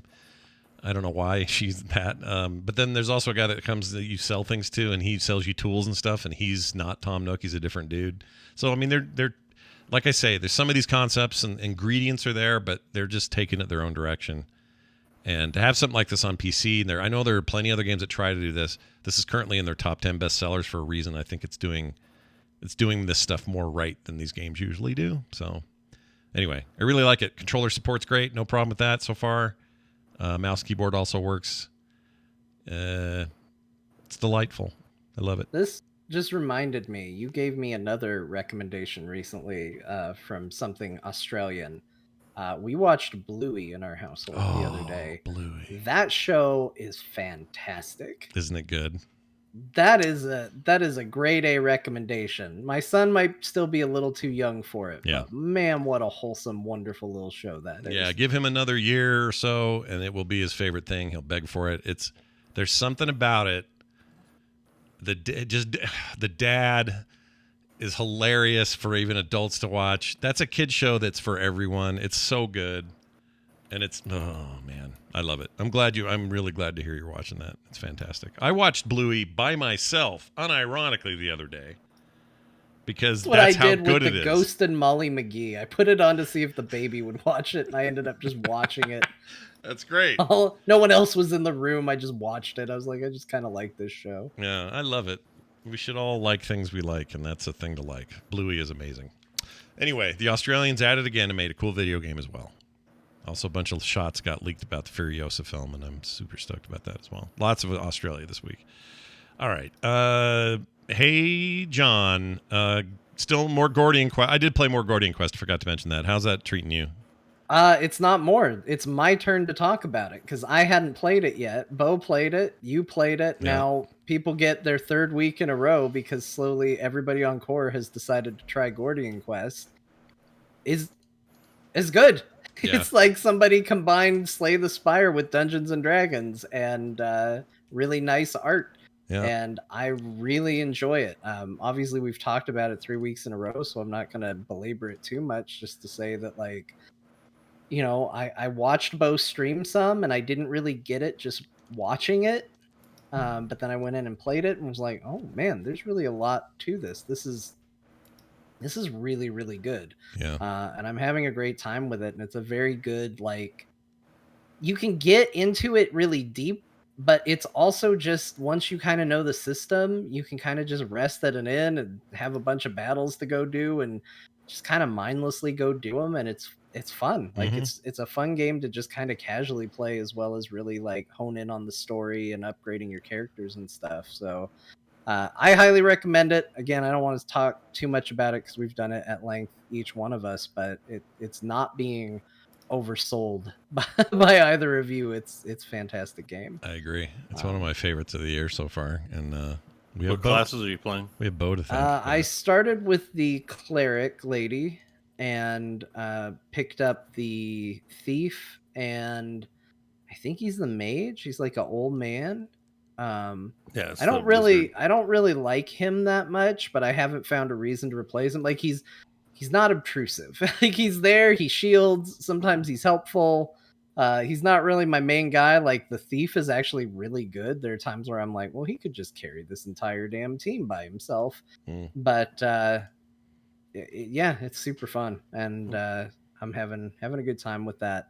I'm almost done with Final Fantasy VII. Whoa.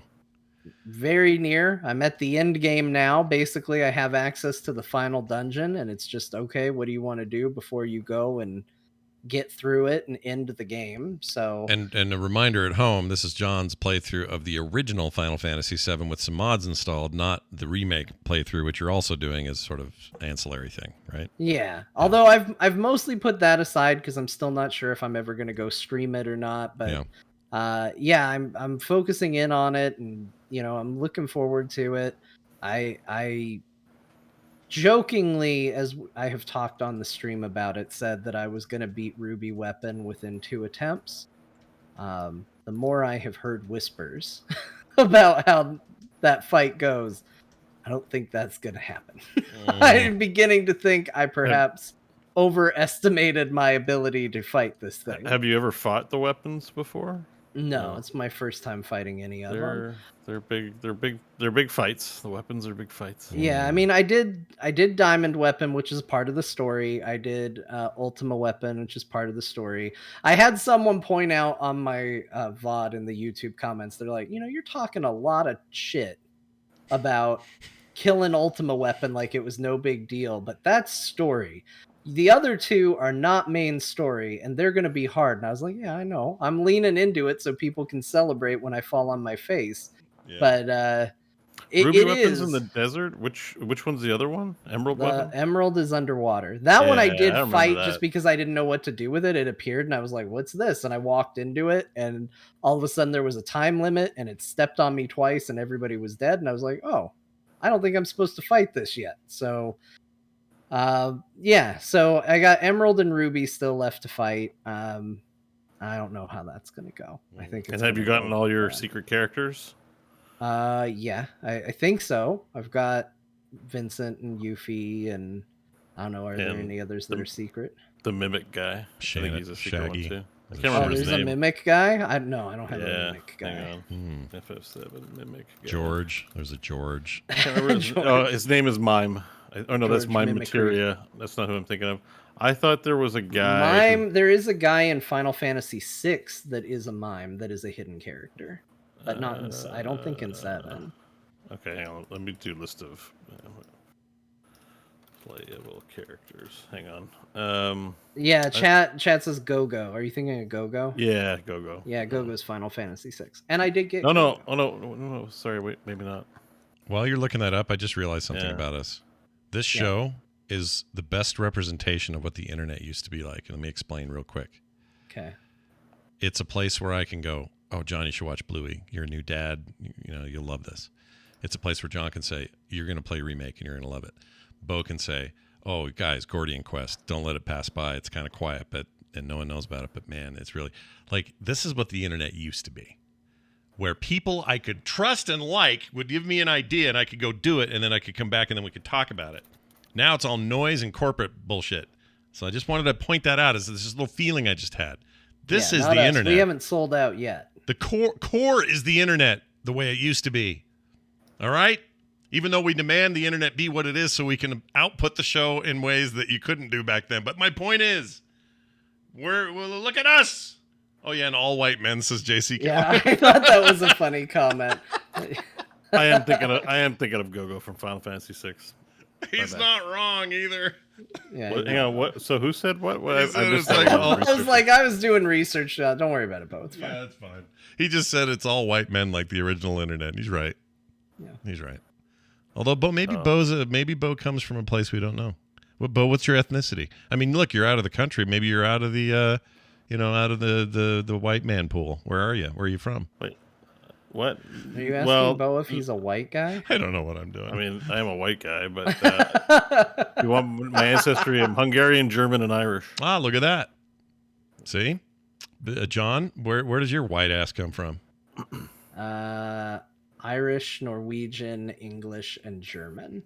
I only know about Swedish. A smidge of Italian. How come you guys know all this? Did you guys do the 23andMe thing or something? No. My dad's side was German. They came over before Canada was even formed, and they all had incestuous sex for a while. So they're all just Germans in the forest, and they have no shortage of reminding you, "Don't forget you're German." I'm like, we've been here a billion years. Like, chill the f out. But it's important to them, so they have a whole book.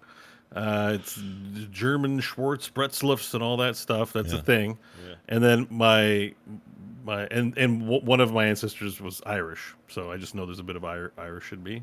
Dams from Ireland, and then on my mom's side, they escaped during after World War II, when the Russians were ruling Hungary.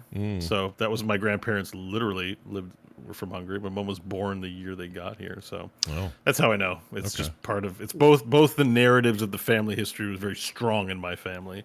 Don't forget where you're from, old country, blah, blah, blah. I'm just like, Canadian, Yeah, whatever nobody the hell that in means. my family really cares. It's just that there's a real simple delineation because you go out just a couple generations and it's like this person where their whole family was from like Norway married this person whose whole family was from Ireland. And then on the other side, German married English and they all came together. And like that, so it was, I used to just say like it's quarters real even. And then someone was like, we have a little Italian. And I was like, well, that ruins everything about the math that I knew up to this point. You've never seen, and you've never seen that little Italian at Thanksgiving or anything. He's never there. They just hide him away or whatever. Okay. No. Okay. No, right. we never really had like big family get-togethers or anything like that. Like it never just happened. Yeah. Like I even know that I have family.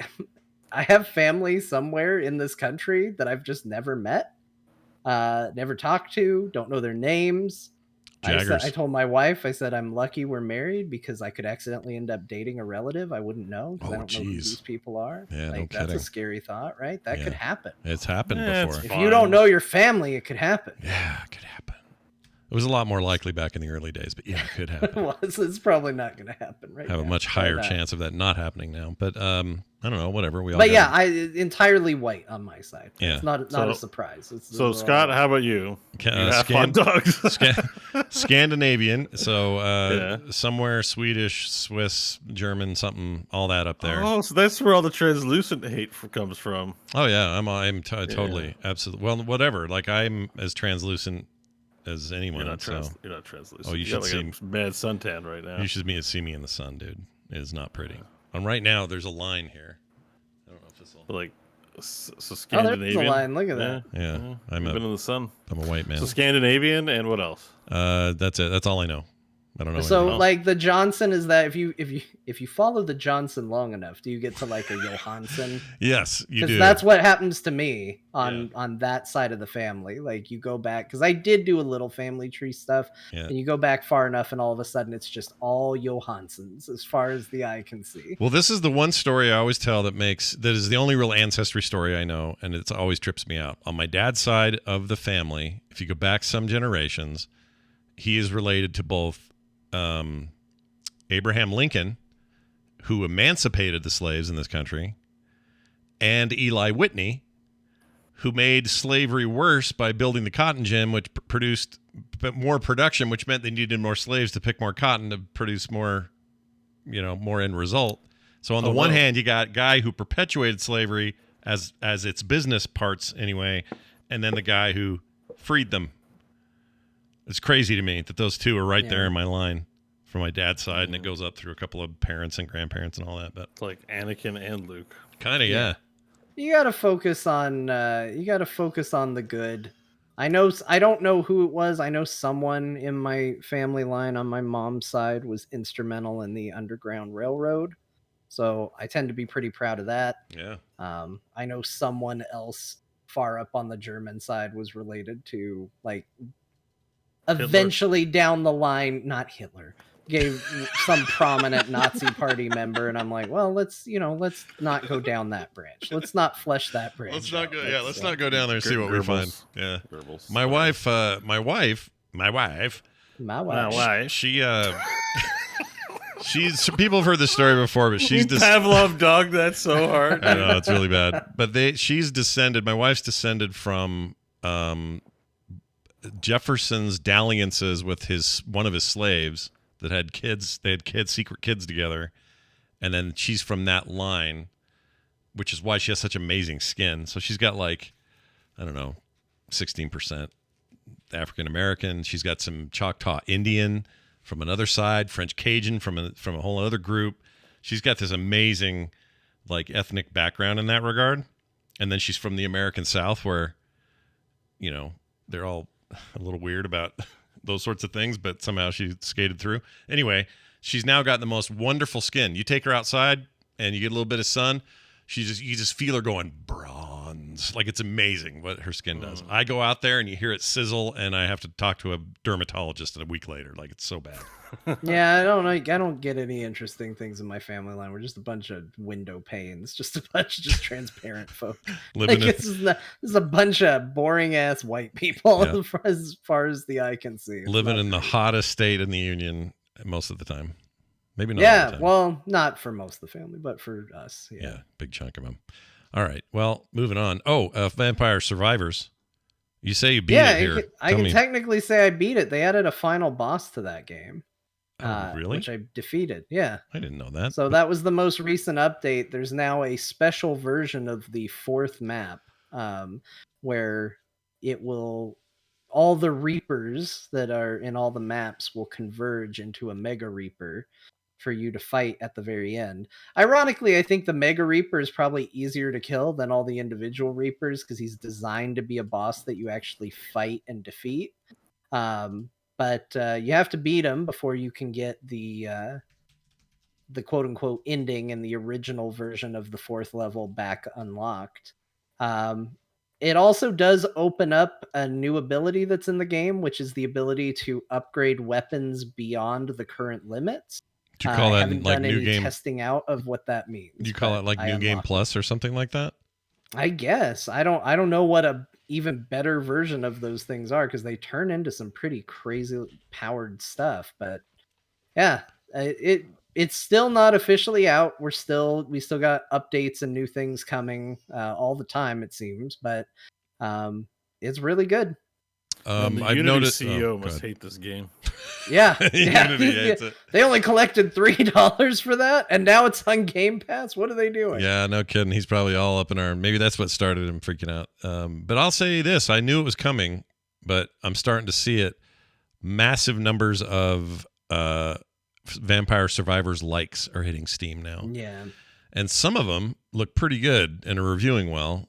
Some of them look like you got to recommend. No, I can't remember the name. I meant to do this for the show. Actually, one. It's like something minutes till dawn or something like that. Yeah, if I go to the store page and look at 20 minutes till dawn is one that I've heard a lot. Yeah, it's a horde of Lovecraftian monsters, and you got to survive for 20 minutes, and it's got a very stylized look to it. It's got a limited color palette and stuff like that. Yeah.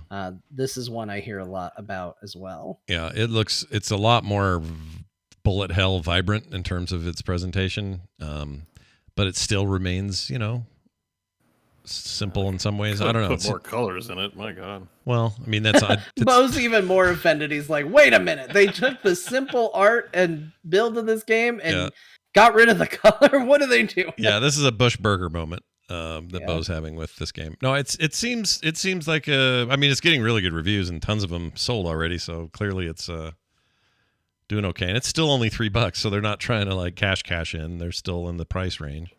So I might try this one. I think they had a free version where you could play for X number of minutes. I think it might have been called like 10 minutes till dawn. It was like, well, here it's a little preview of it. Mm-hmm. But I think this game looks cool. I don't know why I'm being weird about $3. I'm constantly saying I wish I had paid more for Vampire Survivors, but yeah, I need to. No, I get it. Check it out. I mean, part of it is it's not a copy, but you're playing the game this is sort of based on, and there's trepidation with that. There is for me. Yeah. So I get that, but I may try this for $3. But like, this looks cool, but I just don't know why they don't put colors in it. There's a 2-color palette. This thing isn't working. Turns for me you. off. I like that stuff. I think that's the bold choice. But I get it. I know where you're coming from. Bo just basically explained the mentality that Disney has with why they keep remaking all the animated films in live action. Yeah. We have the CGI. Why can't we make the lions real? Why they gotta be 2D lions? Yeah. I just want colors, dude. Don't compare me to Disney. I just want a little like 16-bit colors, not Yeah. I don't dig black and white games. What if Rafiki was a real monkey? Yeah. I played in the CGA, EGA era. Like I'm good. I don't need to like I'm all for pixel games and retro games. I don't need EGA graphics, please. Well, for some people those are retro games, and so I think we're going to see more of that. And like I know people are trying to remake the essence of what a PlayStation 1 shit looking jiggity jaggedy polygon game looked like. That's starting to be a thing. In some ways that's what you're getting with obvious enhancements, but you're getting that with Valheim. There's another game. There's an XCOM like game that's all a bunch of lady devils that looks really stylistically cool, and apparently it's pretty fun, but it's in black and white with red. And I'm like, Not into it. You need more I don't colors. want to. I don't want to play black. I'm sorry. I don't want to play a black and white game. Like, I don't want to watch black and white movies unless it's like some special occasion, like the Mad Max black and white cut, which I watched in black and white. Yeah, it was really good. But it's better in color. like it's not like it's a neat vibe in black and white, but like I don't want to play your black and white game. Sorry. Yeah. Sorry. No, I mean I can still look at it and say, cool, it looks neat. Like definitely it's a style and it's a choice, but I'm not gonna. If I spend 8 hours playing a black and white game, I just feel bad. You know? Yeah. Unless you're talking about Black and White, the actual game called Black and White, which was not black and I never white. played that. Yeah, it was wasn't black good. and white at all, ironically. No, it was all right. A big monkey throwing poos. It was okay. Yeah. All right, there's that. Hey, Bo, let's talk about Omega Pilot. No idea what that is. I'm guessing VR or something. What is that? Yeah, it's a VR thing I was interested in. I don't have much to say about it because, well, it's an early access game and it's a cool idea. It's like Wipeout, but VR. Oh, okay. But the problem is the control scheme. I was kind of hoping you would float along the sides, but you know when you play a racing game and you crash into every corner? Yeah. Yeah. Because you don't get either. You don't. The thing is, I don't know if I don't get the turning or if the turning's bad. I can't. I don't know. I might just be bad at the game, but like I'm crashing into every corner, and I'm not really getting a fun like vibe. See, like this guy. See, you can go on the ceiling and you can turn around, and like it looks awesome. And there's moments in this game where it's really cool. I'm turning, but I'm just crashing into way too many corners, and I have no idea why. That sounds like Wipeout in general. Like I love Wipeout, but I crash. You know, the game makes you crash a lot. I don't know. It just feels like it should be more like I'm just in it for the fun VR novelty of it. It should be more forgiving. There should be like magical gravity along the side that straightens out my ship for me, and just do that. Even though he crashed there in that video, you see like when you bump and hit the wall, your momentum goes to pretty much zero, and it just kills the vibe completely. I don't like that. But yeah, and you look at it, it looks like a simple, game from like 15 years ago. But in VR, it's a fun, sensational experience where you're like, whoa, I'm upside down. I don't get motion sickness, so I love games that play with motion and perspective and stuff like that. So they found it. awesome. Sorry, just to real quick get this out of the way. The chap found that game you were talking about. Other Side is the black and white with red. Oh yeah, Other Side. Yeah, like it looks cool. Like it looks pretty badass. But I'm like, I just look at 9 out of 10, 8 out of 10. It's black and white, dog. I don't want to play that. I love this. I didn't know this of you. I didn't know you had such a hardcore. I figured you were like an auteur for like, I don't know, old cinema, or I don't know why I thought that. Casablanca, one of the best movies, of all time. Great. I'll watch black and white. Like I said, I can sit and watch black and white. I'm not going to play a game for 30 hours in black and white. You know what I mean? I guess so. I don't know if it would. Yeah. I don't think it would bother me. Plus, there's a lot of red going on here. Yeah, I mean, it looks cool, but I just don't want to stare at black and white screen. Sorry. All right. I'm gonna definitely check that. Sorry. That looks like neat. If they do a color, like if they made it a color art, like a choice, and okay, but. This looks really cool. But you don't think this game seems more generic if it's in full color? Well, I think it just shows that it's more generic than it's trying to let on because it's obfuscating it with the black and white. But yeah, I think it would be better if they made it in color and then made an effort to make it look cool. How'd you feel about those Sin City movies based on the comics that were also very similar? I like Sin City. Okay. I don't have a problem with black and white if I'm just watching it for a limited amount of time. But if you told me everything on Disney Plus, Amazon Prime, and Netflix is going to be black on white, and you black and white, I'd be like, well, I'd like it to end. I don't want to do this forever. Like, I don't want that at all. John, stop laughing. It's not that funny. It got funnier the more I thought about it. Yeah. I'm trying to stop thinking about it. So the thing is, a game, it's like, you're not going to play a game for 20 minutes. Like, I'm like, oh, if I get into this game, I'm going to be staring at a black and white game for 30 hours or something. I'm like, I just don't want to do it. It's like sale not made.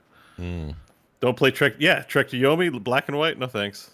Okay. Same thing. Like if you're telling me your game is like an hour and a half, yeah, maybe I'll check it out. Okay. But I'm not going to get into your awesome strategy game for 30 hours of black and white goodness. I paid $3,000 for a computer. I want to use the full color spectrum, please.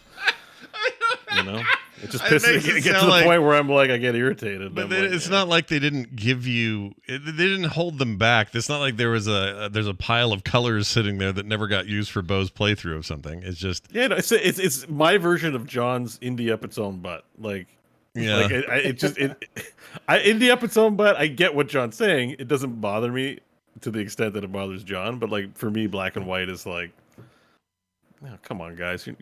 You're not like even Hideo Kojima wouldn't make a game in black and white. Like he would do some in black and white, but do other things with it. Yeah. And you're not auteur authors, so stop. Don't do that. No, he'd do things with babies and tanks and delivering packages across the wasteland. That's what he would do, or whatever he's doing next. I am interested just to hear, but he might be up his own butt as well. I mean, I also don't like bad color palettes too. Like that's always what turns me off about. I know Paper Please is something I should try and play, but I look at the color palette and I'm like, Oh, I love that color palette. It's so perfect for what they do. But also, you'd hate the Obra Dinn then, because that thing is monochrome as hell. Well, I mean, Obra Dinn Yeah, is it's not also- only two colors, but it's also designed to look like you're playing it on those old systems that Bo's like, that's not what I'm playing my games on. Yeah. I've looked at it and been like, I can't buy it. I can't pull the trigger. I've been like, I'm intrigued by it. And I'm like, yeah, no, sorry. Its graphical settings are literally the names of old computers. Yeah. Yeah, I mean, It it's changes cool and all, and I appreciate it, and I'm glad people like it. But like for me, that's just like a waste of time. Yeah. For a video game. I know that's kind of a shitty take. It is kind of a shitty take, but it's just my genuine No, but feeling. we all about have that. I mean, I and said, white like, games. I don't think Diablo 4 looks as good as it could if they would, because I don't like the muted color palette. And like it's part of people's personal story. Keep in mind, my dad never wanted to let us have cable, so I didn't have cable TV growing up, and we were barely allowed to have a color TV. I had a black and white TV most of my childhood. So that's why. Yeah. That's why John doesn't like desert video games, and you don't like no color, because you both Yeah, were because forced I'm to- like, I want to watch Transformers. I can't watch Transformers. The only color was if we rented a movie and we had a color TV that was just for movies, because it was a special TV. My parents, my dad, I think my mom didn't like it either. My dad was weird about shit like this, right? So, everything, a lot of black and white TV and a lot of like, get outside, don't watch TV. All that mattered was the HVAC. That was it. Forget everything else. The thing I got away with was having the computer where nobody understood how it worked. So as a teenager, I got to play with it and call in on BBSs and stuff. It's like magic to the rest of my family. Didn't know quite what I was doing with it. Yeah, now when they have problems with their stuff now, you're the guy they call. Well, yeah, You're the I know fixer. how computers work, but I didn't have. We watched a lot of the same movies over and over again back in the day. Yeah, that's what you do. And I would rent a Transformers movie.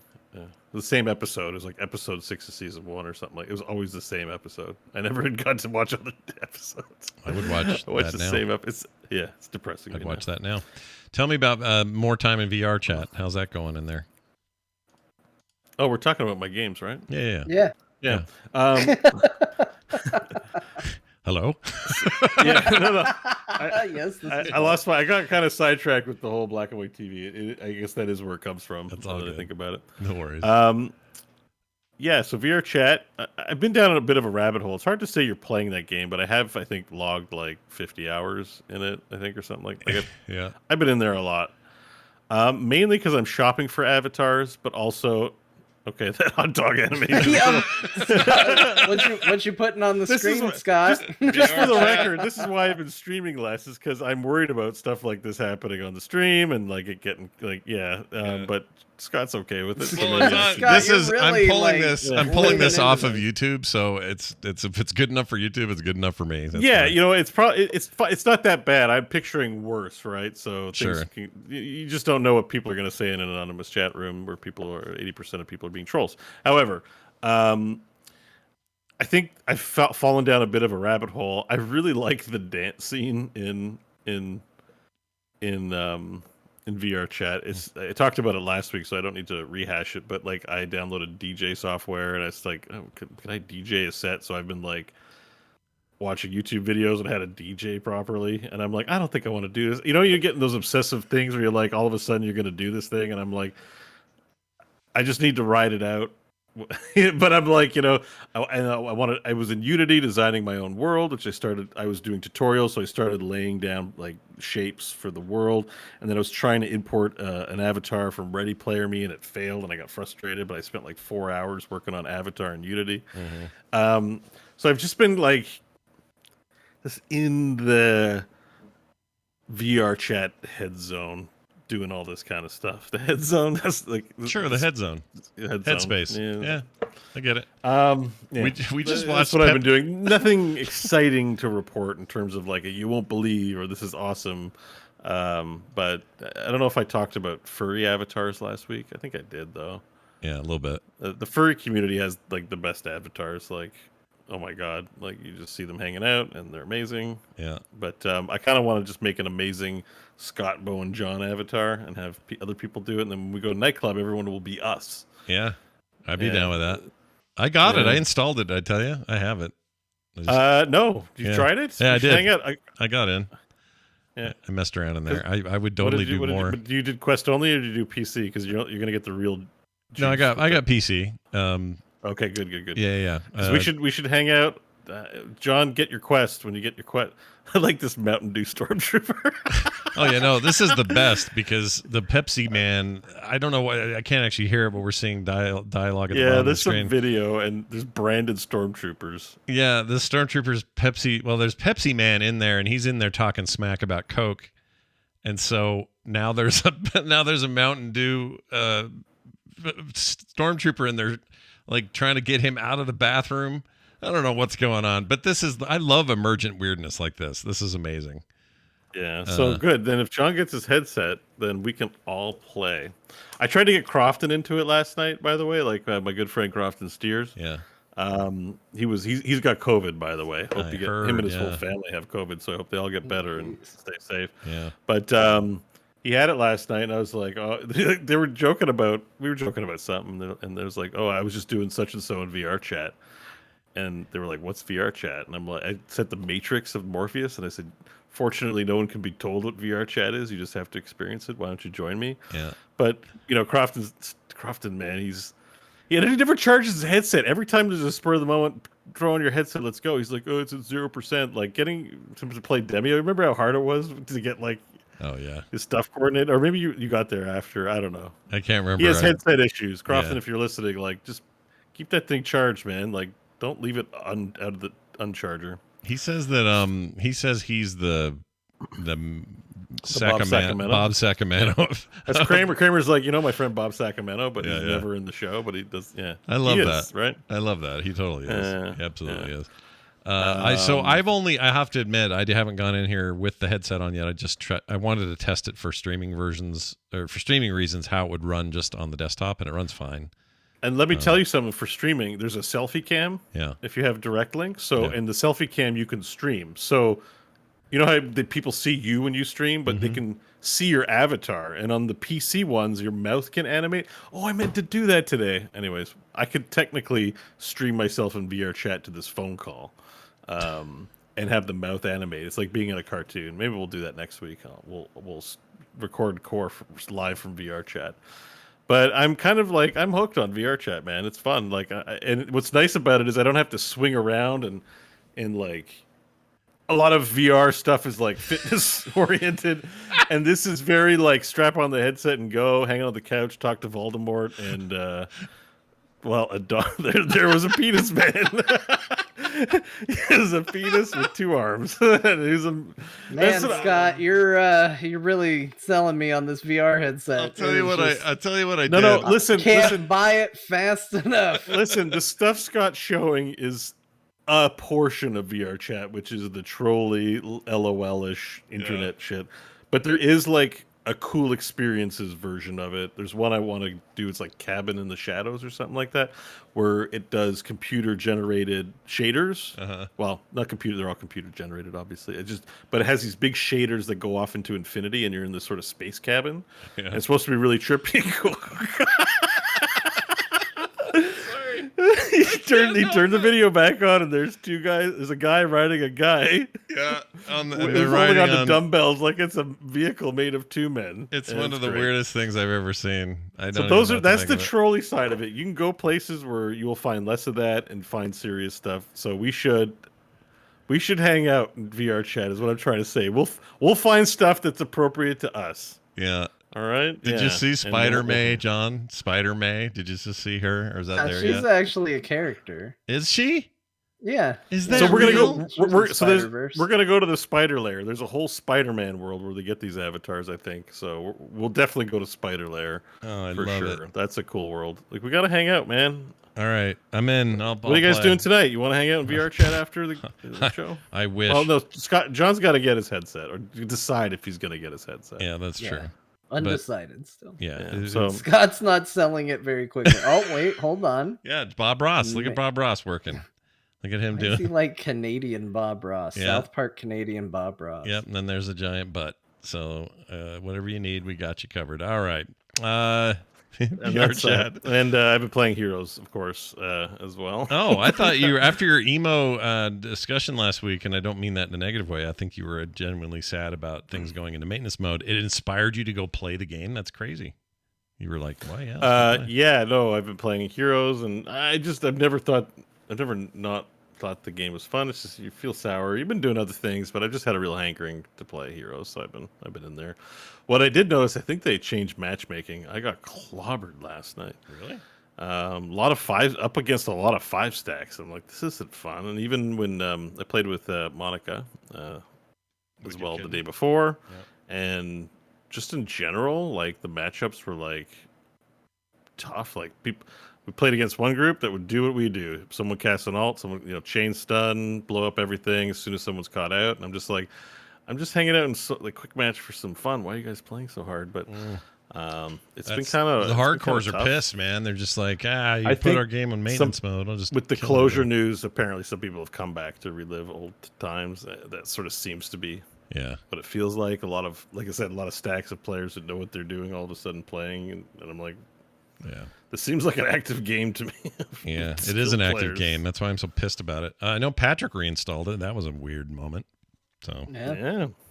Patrick likes the old Heroes. He likes the advice: anything. Don't die. That's if you play a MOBA, don't die. Yep, he really, really likes Lily, is what he used to say. Actually, I have that right here. Let's just play it. Hold on. It's an old favorite. Lily like Lily. Oh, I thought I had it. Hold on. Lily. Enjoy your VR chat experiences, chat room. Yeah, get in there. Give that a shot. Here it is. I really, really. Really? No, that's not it. It's a good one, though. Yeah. No. It's not about assholes. Jeez, I don't know where.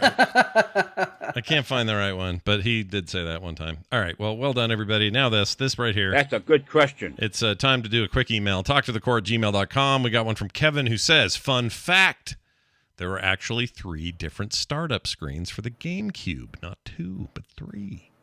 Oh. Yeah, he says the standard John, one. You didn't know this. Yeah, he says there's Actually, I did know this. You did know this. I only enjoy the squeaky one, so that was the only one I made Scott look up. But let's all learn together. Let's learn together. The standard one, the squeaky one, which we did last week, and that's when you hold Z on the controller. And the third, when you hold Z on all 4 controllers, if they're all plugged in at the same time. As for the slow burn with Persona, you're not wrong about 4 having a pretty slow start, but 5 starts in medias res. What does that mean? In medias res, begin in the middle. Oh, is that what that means? I think, right? I don't know. Is that what that means? Yeah, begin in the middle. I feel like a dummy now. And throws you right into the action. I don't know if that's that's right. I'm gonna look it up because now I'm. It's a French thing, right? It's French. Or something. It's a writing tactic. Oh, that's start in the middle. Yes, that's like Greek or something, isn't it? Or Latin. Yeah, it's a thing that they tell writers to do. Don't do a long drawn out setup. Yeah. Start in the action. It's classic. It's classical Latin. It's not French. Oh, okay. It's like Deus Ex Machina. Is Nice. Latin like that. All right. So. Kevin he says really it throws showing you off right his, into the action. You just start playing. 5 will be free on Game Pass, so if you want to give it a try, you've got nothing to lose. Yeah, I probably will check it out. I do like the combat in that game a lot.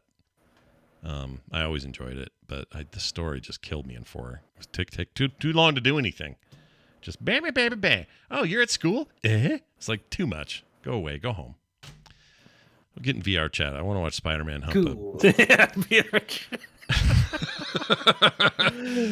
You can probably find those avatars in there too if you really want. Probably. I think everything's in there. Anyway, that's talktothecore@gmail.com. Be like Kevin. Send us an email. We'd love to hear from more of you and read it right here on the show. I'd also like to shout out some patrons. Patreon.com/core show. Man, without you guys, we're no good. We need you. Please be there. My Steam Deck needs you. Patreon.com/core show is the place to go. All your support helps make the show stay on the air, and it gets you some good feelings about throwing a couple of bucks our way. So please continue your support there. Frogpants.com/core for everything else. Let's go around the horn here. John, I think some people think we should just make this a regular part of the show. Just like John sums up the games we played in an old lady voice sort of thing. We can. Catchy title. I mean, maybe we do that. Maybe Bo and I forget about any other words of wisdom we have. We just have you do an old lady, and then Bo responds to old lady. I don't know. Because last time it was just like, hey, John did old lady, and then Bo said a thing, and then we got out of here. Maybe it's a real segment we should have. Maybe we do that. I don't know. Right. Well, here's the games the boys talked about on the show today. Today we had Scott still playing FF7 Remake, Forza 5, Diablo 3 on the Series X. He's just doing all the things. Pokemon Pinball Drill Dozer WarioWare on the GBA because he's old and he wants to remember what it felt like to be young. He's also playing Crash Bandicoot 4, which he got for free, and Dinkum, which is an Australian obscenity.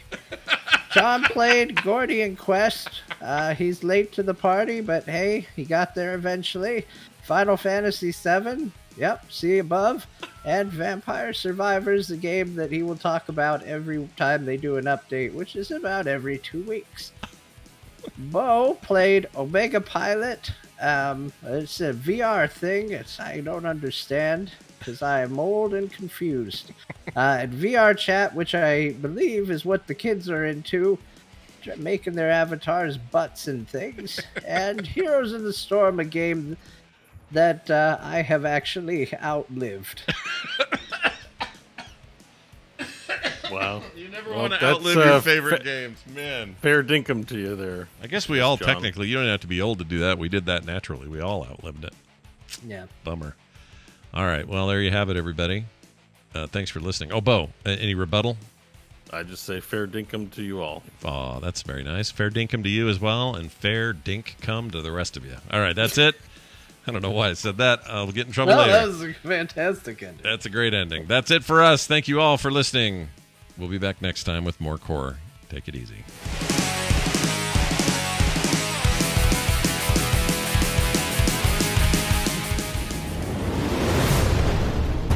This show is part of the Frog Pants Network. Yes. Get more at frogpants.com.